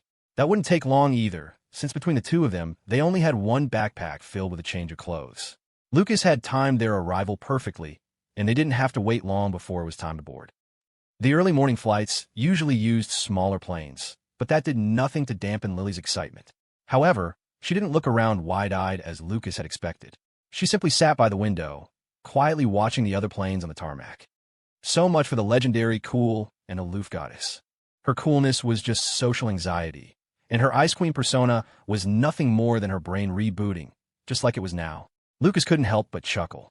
In an era obsessed with labels, the world had so many misconceptions about this adorable dork, and he was the only one who got to discover the truth. "See, we wanted to come, so we came. Life is an open field, Lily Thompson. You can do whatever you want," Lucas said, giving her small, delicate hand a squeeze and raising his eyebrows at her. Lily squeezed back, her fingers lacing with his. Then she sighed softly. But some people don't get a choice. Just like her back then. No matter how beautiful the scenery around her was, she could only walk down her own dark, narrow path to the very end. And that's why working hard is so important, Lucas said seriously. So many parents and teachers just drill into you that studying will lead to a better life. But the most important thing that hard work gives you is options. And that work doesn't have to be just academics. The more you know how to do, the more choices you naturally have. That's why he, a law student, could go off and make video games, why Lily could earn a living with her art, and why some people could support their families by playing games. There were a million different ways to make a life. You might stop going to school one day, but you can never stop learning. Lily nodded in complete agreement. At the very least, she could now proudly say that the money for last night's hotel and this trip had been earned by her, one late-night art commission at a time. Lucas buying the tickets had been a surprise, but on the way back, she was paying no matter what. Otherwise, she wouldn't go on trips with him again. Even though she wasn't earning as much as him yet, that wasn't a reason to let him pay for everything. They were equals. Lucas had paid for her mother's surgery.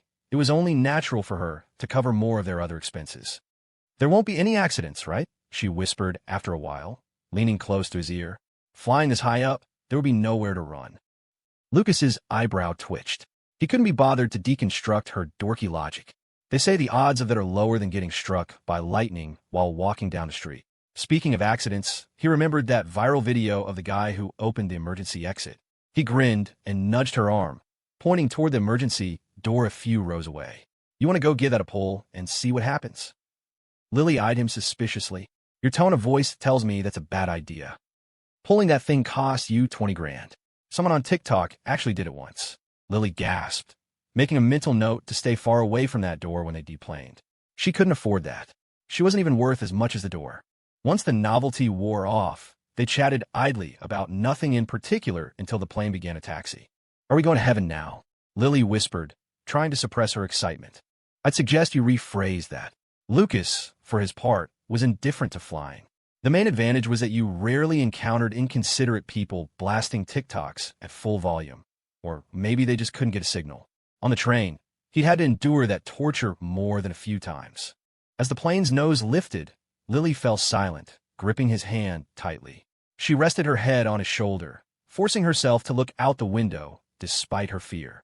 Lucas had clearly chosen their seats carefully. This side wasn't in direct sunlight, and the wing didn't obstruct the view. After what felt like an eternity, the plane shuddered twice, then suddenly burst through a thick layer of white, soaring back into the blue sky. Lily's clear, beautiful eyes widened as she took in the scene. The plane was flying steadily above the clouds. Below them was a pristine white blanket stretching to the horizon, and above was an endless azure sky. It was like a ship sailing on a sea of clouds. "We're above the clouds," she whispered, pointing out the window and tugging on his arm. She kept her voice low, but the pure joy in her tone was unmistakable. Seeing Lucas's smile, she suddenly froze. The things he had told her that night, she hadn't understood them then. She never expected she would grasp their meaning so quickly. The moment the plane broke through the clouds was breathtaking, of course. But what was even more unforgettable was the overwhelming urge to share that moment with the person she loved most in the world. By the time they changed clothes at their hotel and got to the base of the mountain, it was nearly 10 in the morning. Spring had just begun, so it wasn't too cold, perfect weather for a hike. And since it was a Friday and not a holiday, it wouldn't be too crowded. Or so Lucas had thought, until he saw the steady stream of people making their way up the stone steps. Apparently, everyone else had the exact same idea. Well, it's still better than a holiday weekend, he muttered to himself, turning to look at Lily, who was clinging to his arm because of the crowd. She was wearing a gray sweatsuit and a baseball cap, looking surprisingly sporty and vibrant. It was a style he'd never seen on her before. Being with this dork, he was never short on new sights to see. "Ask Erin where she is," Lucas prompted. Lily looked down at her phone, then back up. "She's on her way up." Lucas took a swig of water, put the bottle back in his bag, and handed Lily a pair of sunglasses before putting on his own. He pushed them up his nose and grinned. "Whatever you do, don't tell her the boss and the boss's wife are here to personally escort her back." Lily dutifully posed on the steps while Lucas took a picture. When he gave her an okay sign, she took off the sunglasses and put them back in the bag. The weather was perfect, sunny and breezy, with high, wispy clouds, but not so bright that sunglasses were necessary. Lucas probably just wanted to take photos anyway. He loved playing a real-life version of Covet Fashion with her. Looking at the picture, Lucas couldn't help but smile. Lily didn't look dorky at first glance, but her small mannerisms always gave her away. The peace sign she was making, for example, completely erased her cool, aloof vibe, making her look endearingly goofy. Not even the sunglasses could hide it. "You're laughing at me again," Lily muttered. She glanced to the side. The steps here were quite steep, with no railings. She couldn't playfully shove him here. He might actually go rolling all the way down. "I'm laughing because you're cute," Lucas said, putting away his DSLR. "My girlfriend can be elegant and adorable. I hit the jackpot." Lily pulled the brim of her cap down, hiding her face as she stifled a laugh and a quiet snort.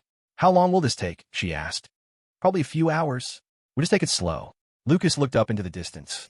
The peaks of Mount Rainier stretched endlessly against the blue sky. He had a feeling they hadn't even scratched the surface yet. This was his first time here at one of the most iconic mountains in the country. A place so majestic it felt ancient and sacred. It looked really high. Lucas swallowed discreetly. He hoped he wouldn't end up exhausted in front of her. That would be humiliating. He had to at least last until she admitted she was tired first. He might be a world-class athlete in his own mind, but in reality, he hadn't climbed a mountain more than a few times in his life. Unless you counted what happened last night. Lily followed his gaze, her mouth slightly agape. "It's so high." They couldn't even see the summit from here, but looking at the distant peaks, she couldn't help but feel awed. "Did your dad ever come here?" Lucas asked suddenly, remembering what she'd said about seeing the cloud from the top of Mount Rainier. "He did.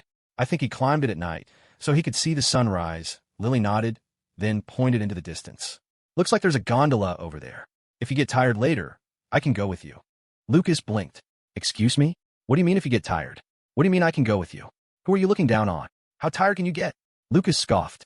What kind of respectable person takes a gondola up a mountain? "Exactly. You'd be missing the whole point," a guy walking past chimed in with a grin. Lucas nodded back at him, a silent acknowledgement of their shared principles. "I just said if," Lily mumbled. "There is no if," Lucas declared. 2 hours later. "Lily, let's take a break," Lucas gasped, bent over with his hands on his knees. He waved at Lily, who had turned back to look at him. The first part of the trail had been fine, but after that, the steps had become incredibly steep, each one requiring a huge effort. Meanwhile, Lily was like a young calf with boundless energy, charging ahead, constantly pulling him over to look at the scenery without ever needing a rest. She found novelty in everything, a constant, gentle smile on her face. Anyone watching would have thought she was a kid on a school field trip. "Okay." Lily pulled a pack of wet wipes from her bag, cleaned off a large rock by the path, and made a spot for him. They sat close together. A light breeze rustled through the trees, playing with her long hair and cooling the sweat on Lucas's forehead. He was about to reach for a water bottle when he realized she was already holding one out to him, the cap already twisted off. He took it, slightly embarrassed, and gulped down half the bottle, the cool water soothing his raw throat. You seem to really like it here. I'm glad we came. Lily didn't open a new bottle, instead taking small sips from the one he'd just used, a stark contrast to his desperate chugging. It's really fun, she said with a smile. No, seriously, how are you not tired at all? Lucas asked, squeezing her slender arm in disbelief. Her limbs were so fine and delicate, she could have been the poster child for fragility. And yet here he was, the big, strong boyfriend, completely wiped out while she was still going strong. I am tired, she said, and promptly collapsed into his arms, her whole body going limp against him. Lucas's mouth twitched. Lily might be a bit dorky, but she was nowhere near as naive as he sometimes thought. She always acted so soft and easy to push around, and he'd almost been completely fooled. He had nearly forgotten that this was the same girl who had worn a heavy mascot costume all day at the mall. You couldn't do that without some serious stamina. He was in trouble. This lamb was a wolf in sheep's clothing. Stunned, Lucas just blinked. Then he silently unwrapped a piece of fruit candy and popped it into her mouth. He always remembered her hypoglycemia. After a quiet moment, she spoke again. Do you think we'll see any bears later? You're on the wrong mountain for that. Oh, okay. Lily closed her eyes and snuggled deeper into his embrace, a look of pure contentment on her face. You rest. We'll go when you're ready. I'm ready now. One kiss and we can go. No, you're all sweaty. She murmured, gently pushing him away. It's just sweat. I thought there was someone watching. It was afternoon by the time they reached a scenic viewpoint halfway up the mountain. There was a small, beautiful Buddhist peace pagoda there, a serene and unexpected sight. On either side of the entrance were small kiosks selling snacks and drinks at exorbitant prices. A single cup of instant ramen was over $10. Lucas didn't even dare ask about the price of the street hot dogs. Thanks to their amusement park experience, Lily had wisely bought bread and water before they started.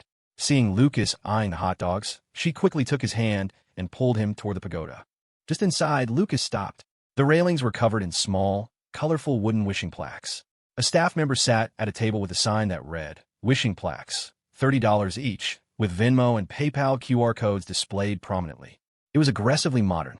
He wondered if the donation boxes had been updated to accept contactless payments for digital incense and cyber karma. What is it? Lily asked curiously. After Lucas's watermelon slushy incident at the park, she was wary of lingering too long near any vendor. We're already here. Might as well make a wish. Lucas snapped a picture and sent it to Emma. Lucas, image. JPG Venmo me $10, and I'll wish for you to ace your SATs. Emma, get lost. If that stuff actually worked, why would I even bother studying? I just go pray on a mountain all day. A moment later, another message came through. Emma, you went hiking without me? Lucas, I would have brought you. Do you have time? The Emma is typing. Bubble appeared for 2 seconds, then vanished. Clearly, she did not want to talk about it. Lucas smirked. By the time he looked up, Lily was already walking back with 2 wooden plaques. Write it nicely, okay? I heard the wishes here are super accurate, she said, handing one to him and poking his cheek for emphasis. When I was buying these, I saw someone who came back to give thanks because their wish came true. Lucas nodded, a little surprised. He seemed to recall hearing stories about people making pilgrimages back to Mount Rainier to give thanks. Of course, that didn't prove anything. The people whose wishes didn't come true would have no reason to return. He picked up a marker and, after a moment's thought, began to write. For a lifetime of nights like this one. After hanging his plaque on the railing, he sidled up to Lily. What did you write? Let me see. It won't come true if I show you. Lily quickly turned away, her expression still serious and earnest. Lucas leaned against a pillar, a smile playing on his lips as he watched her concentrate. She had clearly taken the story of the grateful visitor to heart and was treating this as a real, binding wish. After a long while, she finally finished and carefully hung her plaque in a spot she liked. Emma's SATs are coming up.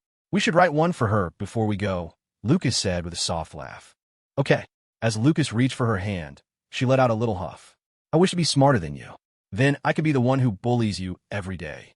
Even a mountain this sacred can't grant a wish like that. You're so mean. They walked away, their laughter echoing softly. A gust of wind rustled through the trees, flipping Lily's plaque over to reveal the words written in a neat, elegant script. I hope Lucas is happy every day. In front of the main shrine, where a large Buddha statue sat, Lily gently tugged on Lucas's arm. Let's go inside and pay our respects. You believe in this stuff? He asked, surprised. Lily glanced at the statue inside, then pulled Lucas a little farther away before standing on her tiptoes and whispering in his ear, well, it doesn't cost anything. Might as well believe a little. What if it works, right? Lucas was speechless. This dork was the most pragmatic materialist he'd ever met. Whether it was because they were already there or for some other reason, a long line of people were waiting to enter the shrine. After waiting for some time, they finally made it inside. There were 2 cushions available, so they knelt side by side. Since they were already here, Lucas decided to play along. He closed his eyes and muttered a few symbolic words. When he opened them, Lily was still kneeling beside him, hands clasped, her lips moving silently as she prayed. Watching her quiet, devout expression, a smile unconsciously formed on his lips. She had always been a little superstitious, forbidding him from saying negative things during the new year and even weaving a bracelet for him from her own hair once. I don't have any other wishes, Lucas thought, his eyes fixed on her delicate profile. I just ask that you protect this dork, grant her peace and joy, and let all her wishes come true. After making his silent plea, Lucas clasped his hands together again and bowed 3 times, no longer just going through the motions. He didn't believe in this, of course. If it worked, great. If not, he would spend the rest of his life making that wish a reality anyway. It didn't make a difference. Let's take the gondola. I'm so tired, Lily said as soon as they stepped outside, leaning her full weight against his arm. Lucas stared at her, incredulous. You were totally fine climbing up here, practically running the whole way, and now you're tired after 5 minutes of praying? He had no idea how tired she actually was, but he was genuinely exhausted. His legs were numb, and just lifting them felt like a monumental effort. Yep, I'm tired, she nodded. Then let's go take the gondola. Lucas let out a secret sigh of relief. He'd finally outlasted her. Any longer, and he would have collapsed on the mountain. Lucas Carter, was the true victor. What he hadn't expected was that the gondola tickets were almost as expensive as the park entrance fee. After buying them, they had to wait in another line. Just as they were nearing the front, Lucas noticed that the person ahead of them looked familiar. Upon closer inspection, the guy who had greeted him at the start of their climb. Excellent, Lucas thought. I'm not the only failure here. Hey man, you decided to take the gondola too? Lucas called out, completely ignoring the fact that he was in the exact same line. The guy started, then scratched the back of his head, blushing. Hey, as long as you climb a little, it still counts, he said, clearly remembering his earlier bravado. I agree completely, Lucas said with deep sincerity. The most important thing is having the courage to take the first step. How you get to the top doesn't matter. The guy's eyes lit up. A man of culture. I feel like we're already way better than the people who don't even try. Lily squeezed Lucas's hand, trying her best not to laugh as she listened to the 2 of them shamelessly justify their decision. When is gondola going to get here? I'm running out of sad things to think about to keep from cracking up. Soon, an empty car glided up to the platform. The guy waved them forward. You guys go first, please. Well, until we meet again, Lucas said, not hesitating as he helped Lily into the car. The guy watched them go, the smile on his face slowly fading as he saw them cuddling together in the gondola. A heavy feeling settled in his stomach. Other people had beautiful girlfriends to ride the gondola with and make it up the mountain. But when he couldn't make it, he was just a failure. Damn it, his voice echoing in the mountain air. At the summit, Lily, who had been complaining of exhaustion just minutes before, was suddenly re-energized, pulling Lucas around to see the sights. The sun was lower in the sky now, and a light mist swirled around the peak. From their vantage point, a distant temple on another peak seemed to float on the clouds, only its roof and a sliver of the mountain visible above a vast sea of white. It looked like a place where immortals lived in seclusion. Will we come back here someday? Lily asked, one hand on the stone railing, the other brushing a strand of hair from her face. You can come back to fulfill your vow. The one on the plaque is fine, but the wish I made in front of the Buddha, that one might be a little difficult. A shy smile touched her lips. But if it really comes true, I'll definitely come back. Lucas paused. What did you wish for? It's a secret. Oh, so we're playing games now, are we? Lucas lunged forward to tickle her. Lily dodged back, keeping a safe distance between them. Why, you can guess, she said, turning to look at the people milling around them. Below the railing, a steady stream of tourists was still making their way up the final steps. Looking down from here felt like watching over the entire world. Everything was new and wondrous to her. The mountain, the clouds, the diverse crowd of strangers, and the person she loved most. She remembered a phrase, Ichigo, Ichi, a moment, a lifetime. Most of these people she would only see once. The clouds drifting past would never appear before her in the exact same way again. If they returned years from now, every blade of grass would surely be different. But no matter how many years passed, she would always remember this day on the mountain. The gentle breeze, the perfect sunlight. Lucas wasn't interested in the masses. He studied her profile for a moment, then ventured a guess. To get rich quick? When she was quiet, this dork looked like a pensive literary heroine. He had no idea what silly thoughts were actually running through her head. No, she slowly shook her head. Lucas's eyes widened in mock horror. Don't tell me you actually wish to be smarter than me. If that came true, it would be terrifying. Lily couldn't help but stifle a giggle before shaking her head again. Then, to get married soon? He asked, trying to sound casual. Lily paused for a beat. Not that either. He's halfway there, she thought, but she was too shy to say it. Seeing him still pondering, she quickly walked over and shook his arm. Oh, just wait until the day we come back to give thanks. All right, Lucas conceded with a nod. Prying into everything would take the fun out of it. The reveal would be more interesting later. Wait a minute, he thought, realization dawning on him. What if the wish doesn't come true? Does that mean she'll never have to tell me? They decided to explore the summit before heading back down. There were more shrines and even monks wandering around, which surprised Lucas. Looks like they're doing fortunes over there. Want to go? He asked, nodding toward a shrine where clouds of incense smoke were rising. Let's check it out, Lily said, clearly intrigued. They walked into the courtyard. Once again, they were greeted by the familiar sight of a QR code for payment. Lucas had seen it so many times now, he couldn't even be bothered to comment on the absurdity.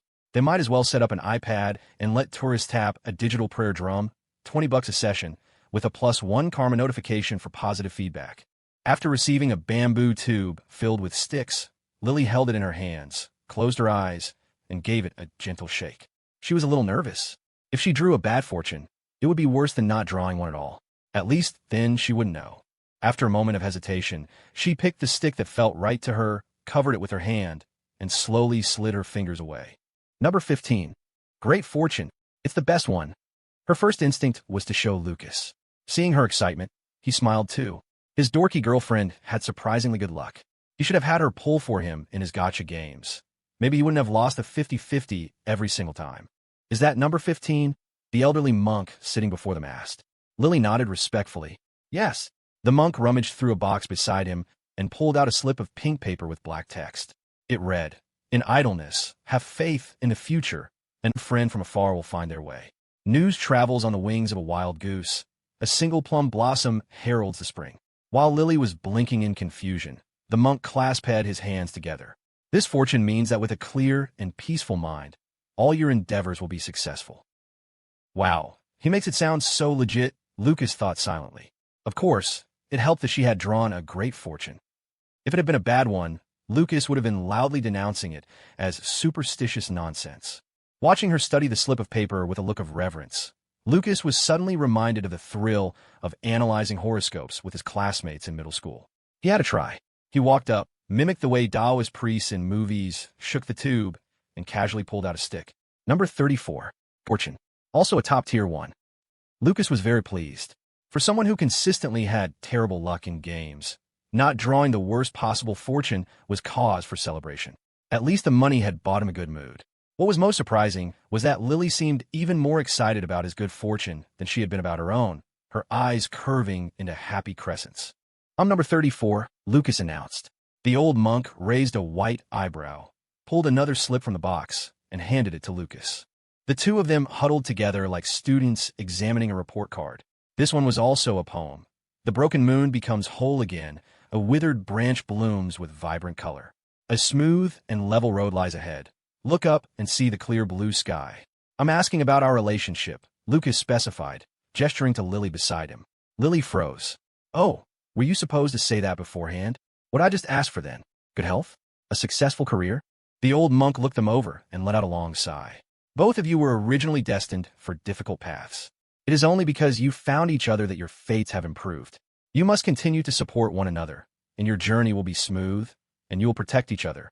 Lily was startled, her face turning a little pale. Was his original path really bad? The monk hesitated, then slowly explained. He was simply destined for many hardships.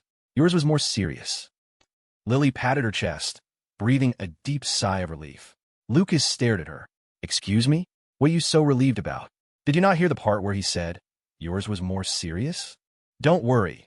That was just the original path, the monk said airily before Lucas could ask more. Your smooth road ahead, like your love for each other, is now destined. Please make way for the next person. Sorry, Lily said, quickly stepping aside.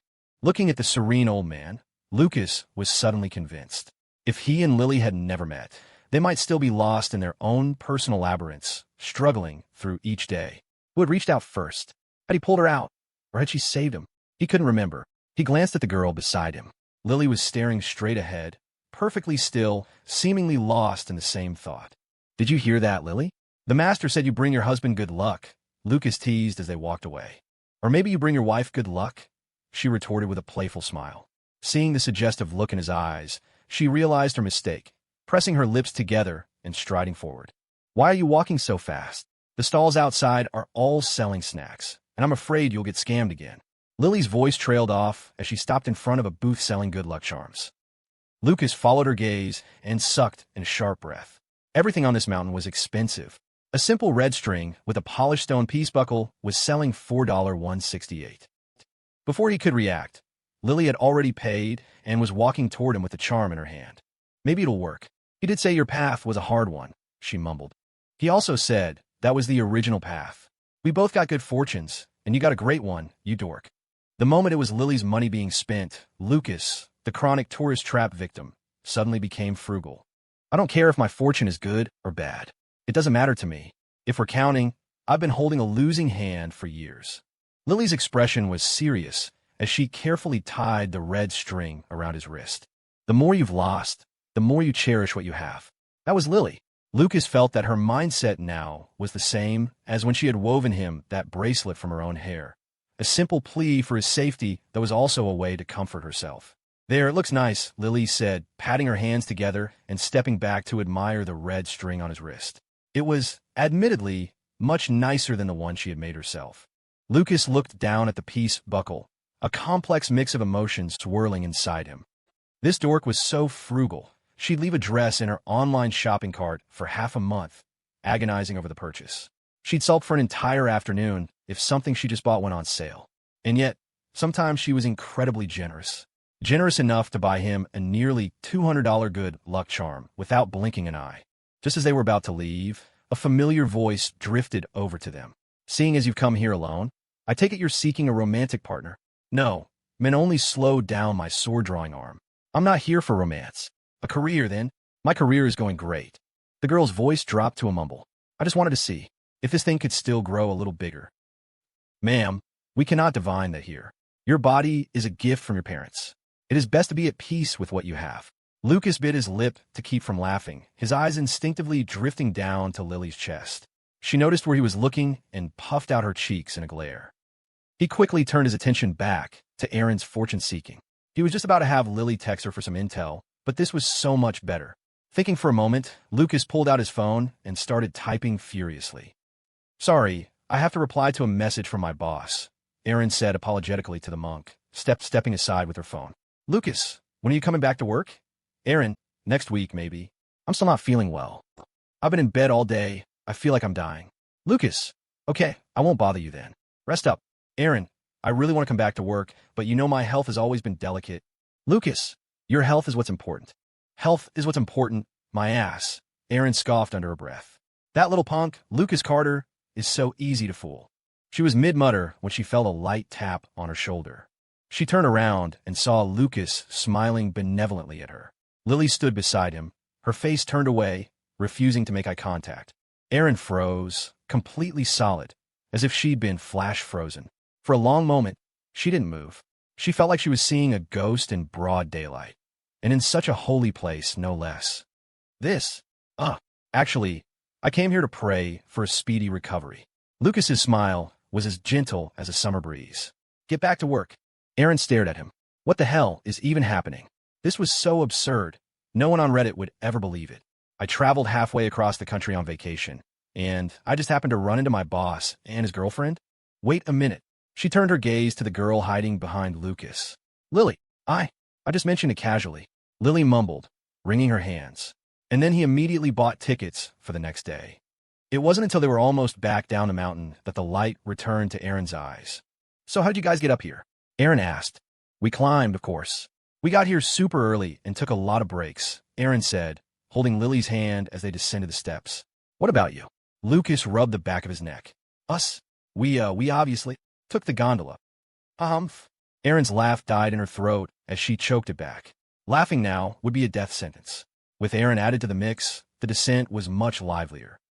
The two girls seemed to have a vacation mode buff activated, leaving Lucas to trail behind with the DSLR, serving as their official photographer, feeling as tired as a dog.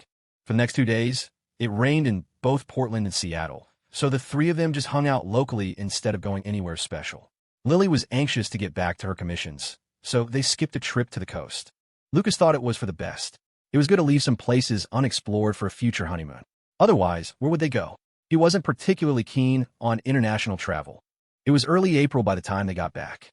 One afternoon, Lucas was sitting on the sofa, organizing his photo albums. With all the pictures from the Mount Rainier trip, he was running out of space. He'd have to buy more soon. The collection was only going to grow. Lily had stopped transferring money into that bank card, but she was spending more and more on him in other ways. Lucas suddenly felt that his dorky girlfriend was actually quite clever. She must have felt that keeping a strict tally of expenses was weird for their relationship, but doing nothing felt like she was taking advantage of him. So, she'd found a compromise they could both be comfortable with. He'd really hit the jackpot. I'm heading out. Lost in thought, he was startled by Lily's voice. She peeked out from the entryway, waving at him. Where are you going? He asked. Don't you have something to do today? Aaron asked me to hang out, so I said yes, she said gently. I'll be back early to make you dinner, so don't order takeout. Okay. Lucas waved back. Ever since they got back from their trip, Lily had been zipping all over the city on her new scooter with Aaron. A 20-year-old girl was supposed to be out having fun like this. Lily walked to the door and put her hand on the knob, then suddenly hurried back to him. What's wrong? He asked, surprised. A kiss. After a long, warm kiss, she finally left. So where have you two been? Lucas had just sat down when Ryan Brooks shot him a suspicious look. Jason Miller, a lollipop stick hanging from his mouth, just shrugged. Went to visit the future mother-in-law. Just got back today. And you? Ryan pressed. Both of them had vanished for days, making it impossible to even grab dinner. I want to climb Mount Rainier, Lucas said, then added, with my girlfriend. Jason's interest was piqued. Is it nice there? I'll have to take my wife after the baby's born. Can you two be decent human beings for 1 second? Ryan looked like he was about to leave. This was the first time they'd all gotten together since the diving incident. Instead of their usual spot at the food trucks, they were in an unfurnished house. This was the one Jason had bought, his future marital home. The walls had a single coat of primer, and the floor was still speckled with paint drops. Guys' nights didn't require much ceremony. Lucas had brought over an electric grill, and the other two had brought the meat, vegetables, and sauce. Instant indoor barbecue. They were pros at this, having been written up by their RA multiple times in college for similar infractions. Later, Lucas had gotten smart and run an extension cord to the outdoor AC unit's outlet, bypassing the dorm circuit breakers entirely. This place is huge, Ryan said, looking around. Seriously, man, I'm jealous. Lucas propped his chin on his hand and grinned. Just have a daughter, make sure she seduces his son, and this house is basically yours. Is it a boy or a girl? Ryan actually asked. It's too early to know, and we don't want to find out beforehand anyway, Jason said, pulling a lollipop from his mouth and thumping his chest. We're doing a blind box reveal. Initially, Jason hadn't cared if it was a boy or a girl, but now he was sincerely hoping for a son. Please, please, don't let it be a girl. The kid wasn't even born yet, and these two vultures were already circling. Especially Lucas. He suddenly remembered something and pulled 2 crimson booklets from his jacket, handing one to each of them. What's this? Lucas asked, even though he already knew. Jason raised an eyebrow. My wedding invitation. The atmosphere froze for a long moment. Lucas was the first to react. I'll gift you a mansion, he declared, then jabbed a thumb at the guy next to him. Put on Ryan's tab. I'll gift. Hey, screw you. Ryan started to play along before catching himself. This guy was usually so gentle, but he could still be a real bastard when he wanted to be. He'd known it since freshman year. Lucas was definitely the deviously clever type. Lucas opened the invitation. The wedding date was set for Memorial Day weekend. Man, you work fast, he commented. Jason didn't reply right away. He grabbed a few slices of grilled meat, dipped them in sauce, and stuffed them in his mouth. Perfect. This was what barbecue was all about. He had been so busy lately, house hunting, visiting his future in-laws, and dealing with renovations, that he was completely worn out. Today was the first real meal he'd had in a while. Oh crap, they still hadn't taken engagement photos. Jason suddenly wanted to die. He never realized getting married was this much trouble. The money flowing out like water was one thing, but he was on the verge of collapsing from exhaustion. Other people seemed to have everything neatly planned, but he and Vanessa were just frantically racing against the clock. They had no experience and were fumbling through everything. If we had more time, we would have done it this month. The first of next month is a lucky day, and it's a long weekend, he said, his words slightly muffled by the food. We had someone pick the date. They said something about auspicious stars. I forget the rest, but it's a good day to get married. He didn't really believe in lucky days, but if you had to pick a day, why not pick a good one? That was the mindset of most people. So you went to your fiancé's parents' place to discuss all this? Lucas asked. Yeah, all settled. And you came back in one piece. Lucas had lost interest in his food, suddenly hungry for gossip. He remembered that Jason's future father-in-law could supposedly split a brick with his bare hands. How could he stand by and let this pig steal his precious daughter without at least ripping off an arm or a leg? Boring. I wanted to see bloodshed, he thought. Dude, if Vanessa and her mom hadn't been there, I don't think I would have made it back, Jason said, his expression still a little haunted. But my attitude was good, so after a couple of drinks, her dad chilled out. I mean, he can't exactly make Vanessa go to the hospital to get rid of the baby. It still feels like this is all happening so fast. I'm not even mentally prepared, Ryan mused. Lucas paused. Why do you need to be mentally prepared for his wedding? Okay, fine, he kind of felt it too. It was like the first time a friend drove you somewhere in their own car. There's this surreal moment where you suddenly realized you were both growing up. A friend getting married was an even bigger milestone. Just a year ago, they were all in an arcade, yelling at each other over a stolen kill streak. And now, one of them was telling them he was starting a family. Lucas and Ryan felt like they'd been dragged into a new stage of life along with him. Jason was basically telling them that the good old days were over, and it was only a matter of time for them, too. It was a sobering thought. No wonder so many adults were nostalgic for their college years. Couldn't wait, Jason said, looking at his two friends like they were children who hadn't even grown their adult teeth yet. He let out a small chuckle. Besides, a lot of my dad's friends will be there. It wouldn't look good if she's showing too much. His dad was getting married and becoming a father. Meanwhile, one of his friends was still too young to get married, and the other was single. A couple of losers. Lucas nearly choked on his drink. Your dad approved? Easy. Is there anything I can't handle? Jason shrugged. Lucas snorted internally. Easy, my ass. But then, he felt a wave of gratitude. His own parents were much more open-minded. If they had disliked Lily, it would have created so many problems. Having her tutor Emma first had been the right move. A son's friend who gets nervous and can't speak is much more acceptable than a future daughter-in-law with the same issue. It gave Robert and Emily the patience to get to know her, and gave Lily the chance to slowly reveal her true charm. By the time she was officially his girlfriend, his parents already adored her. He was a master of the long game. Lucas congratulated himself silently. He had played his cards perfectly. I'm talking about my wedding. What the hell are you smiling about? Jason's voice cut through his thoughts. Let Ryan be the best man, Lucas said, changing the subject. Why? They both asked in unison. Lucas casually ran a hand through his hair. I'm too handsome. I'll steal your spotlight. Ryan is the perfect level of average. Screw you. Get him. Ryan shot up from his seat. That one sentence had insulted both of them. And so, Lucas was swiftly apprehended and brought to justice. As they wrestled and joked, it felt like they were back in college again. After a while, the chaos subsided. Don't argue about it, Jason said with a laugh. Vanessa's two roommates are coming, so it's perfect if both of you are my groomsmen.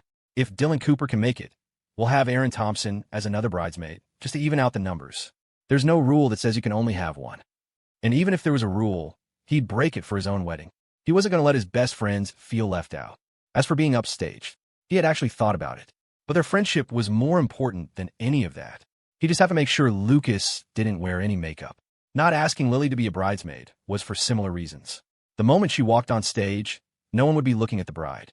And besides, it just wasn't a good idea. Vanessa had agonized over it for a whole night before deciding against it. Jason couldn't explain the specific reasons, and thankfully, Lucas had enough emotional intelligence not to ask. Lucas didn't mind being a groomsman. They were all reasonable people. There wouldn't be any of the insane, humiliating wedding hazing that sometimes happened. That was the benefit of having a good circle of friends. Anyway, neither of you are going anywhere this afternoon. You're helping me move some stuff here, and then we're going to get your suits fitted, Jason instructed. Ryan nodded, grabbing a case of beer from beside the coffee table. Are you done giving orders? If so, let's drink. Lucas took a bottle and, not bothering with an opener, popped the cap on the edge of the table. You drinking? He asked, pausing before pouring one for Jason, remembering the pregnant fiancée. Hell yeah, I'm drinking. If I don't drink now, I won't get the chance for months. Jason snatched the bottle and filled his own glass. Vanessa was barely showing, and she wasn't having any adverse reactions yet. In fact, she had snuck out of bed in the middle of the night to steal ice cream from the freezer. Like a little thief. He'd watched the whole thing from the bedroom doorway, not daring to make a sound. After all, his child grew up without a father. Given her constitution, he had no idea if her morning sickness would be mild or severe, but either way, his days of casual drinking and smoking were numbered. As they drank, the sun began to dip in the sky. This is great. I'm happy for you, man, Ryan said, taking off his glasses and letting out a beery burp. He raised his glass to Jason again. After finishing his drink, he slung an arm around Lucas's shoulder. When are you getting married? He asked, his words slurring slightly. I don't know. Soon, maybe, Lucas said honestly. It really depends on when my girlfriend wants to marry me. Ryan chuckled, his breath smelling of beer. Well, it's too late to beat him to the punch. You better get married soon, so you can at least keep up. Don't let him start showing off his kid before you're even engaged. Never mind me. You should worry about not getting lapped yourself. Actually, I was planning on asking out that girl, the one from the pool. Nice. Jason, who had been staring thoughtfully at the ceiling, gave him a thumbs up. Your dad supports you. Lucas nodded sagely. Your grandpa supports you, too. Ryan responded with a string of creative insults, slamming his hand on the table. Well, at least give me some advice. How do you confess to a girl? Lucas thought for a moment, then slowly shook his head. What experience do I have? Lily was the one who confessed to me. A girl that beautiful confessed to you, and you're sitting here looking miserable about it? Ryan stared at Lucas, his irritation growing. Damn it, man, you're just humble bragging. Lucas sighed deeply. You don't understand. How could a mere mortal possibly comprehend the intense, high-stakes battle he was waging with the frog in his pot? Lily was already laser-focused on figuring out how to wrap him around her little finger, and now that she didn't have to worry about her family anymore, he was genuinely afraid he'd be completely outmatched. The girl had pinned him against a wall when she was drunk. What was to stop him from waking up one day to find he'd been fully cooked? Cooked. You're just putting on an act. Ryan mouthed silently. He turned to Jason. What about you, boss? Jason scratched his nose, embarrassed. It took him a long moment to finally admit the truth. Vanessa told me if I didn't confess to her soon, she was going to kill me. Forget it. I'll figure out myself, Ryan sighed. Neither of these two was normal. Honestly, you don't need advice from anyone else, Lucas said quietly, swirling the beer in his glass. Whether a confession will work or not. You already know the answer before you even ask, don't you? Thankfully, everyone was busy talking, so no one noticed he had barely drunk anything, secretly pouring most of his beer out when no one was looking. A while later, the other two were sprawled on the sofas, half asleep. Lucas's tolerance wasn't huge, but he never drank to the point of getting drunk. He sat on the remaining sofa and spent the afternoon watching anime. P11.I on Journey's End. Lily had recommended it to him after he saw her drawing fan art of it. With her art account to manage, she had to stay on top of popular anime and manga. That's how it worked on platforms like ArtStation or Twitter. You drew what fans wanted to see, and they would keep following you, slowly building your reputation. Still, he had to see what kind of anime would make her recommend it with tears in her eyes, saying, I have to die before you do. Her brain just operated on a different frequency. Halfway through an episode, his phone vibrated. It was a video from Lily. He opened it curiously and saw two Cheesecake Factory employees in their uniforms, dancing awkwardly for a table. The video was shot from behind them, clearly focused on another group. Single-handedly, I've walked through countless years, seen the glint of swords light up the darkest nights, the song blared from the phone. Lucas, at the Cheesecake Factory with Aaron? Lily, yep. Do you know how to do that dance? Lucas, are you kidding? Is it okay if I don't? Lily, of course it is. That was a weird question. On the other side of the city, the long-haired girl propped her chin on her hand, her gaze returning to the bubbling platter of food on their table. She wasn't interested in the dancing. She just thought it was funny and wanted to share it with Lucas. Everything here is so expensive. Lily gestured at the table, whispering to Aaron. This one plate of chicken was $44. You could buy so many pork ribs for that. And it was a dish she was too scared to even try. Aaron, however, was having a great time, holding up her phone to film. Who cares? I only came here for the entertainment. Once the servers at the other table were done, she put her phone away and focused on eating. You could apparently request them to come dance at your own table, but she wasn't going to do that. It was probably exhausting for them.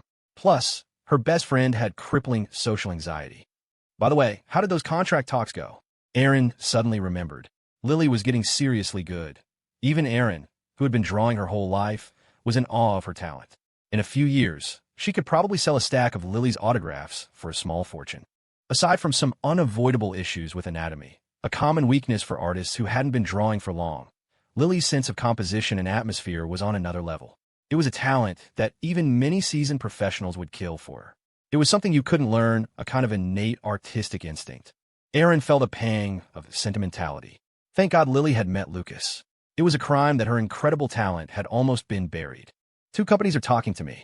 Can I sign with both? Lily mumbled. The second offer had just come in, and she hadn't figured out how to tell Lucas yet. Besides the first company, the one making the anime-style mobile game, the company that specialized in games for female audiences had also contacted her about a long-term contract. It was the exact type of work Lucas had warned her to do sparingly, the kind that required drawing lots of handsome male characters. Truthfully, she quite enjoyed drawing illustrations for those games. Even though she wasn't interested in fictional characters, it was a good opportunity to get Lucas's. No, it was a good opportunity for research. No, not an opportunity. It was just purely platonic research. What kind of ulterior motives could a socially awkward artist like Lillipad possibly have? You can sign with both if you can handle the workload, Erin said, pausing. It's not like they're hiring you as a full-time employee. It's just changing a short-term freelance gig into a long-term one. No one cares how many companies you contract with. But you don't need the money that badly right now, do you? Why work so hard? Lily clutched the hem of her shirt and took a deep breath, her expression firming with resolve. I have to save up for our wedding. You two are already talking about getting married? Erin was so stunned, she almost reached for the serving spoon with her bare hand, yanking it back just as she felt the heat. She shook her hand out. Why so suddenly? When's the big day? Lily's announcement had nearly short-circuited her brain. She was lucky she hadn't tried to grab a piece of chicken directly from the pan. I don't know, Lily said, slowly shaking her head. Erin blinked, confused. How can you not know when you're planning on getting married? Lily ducked her head, her fingers twisting in her lap. She looked utterly forlorn. It depends on when Lucas wants to marry me.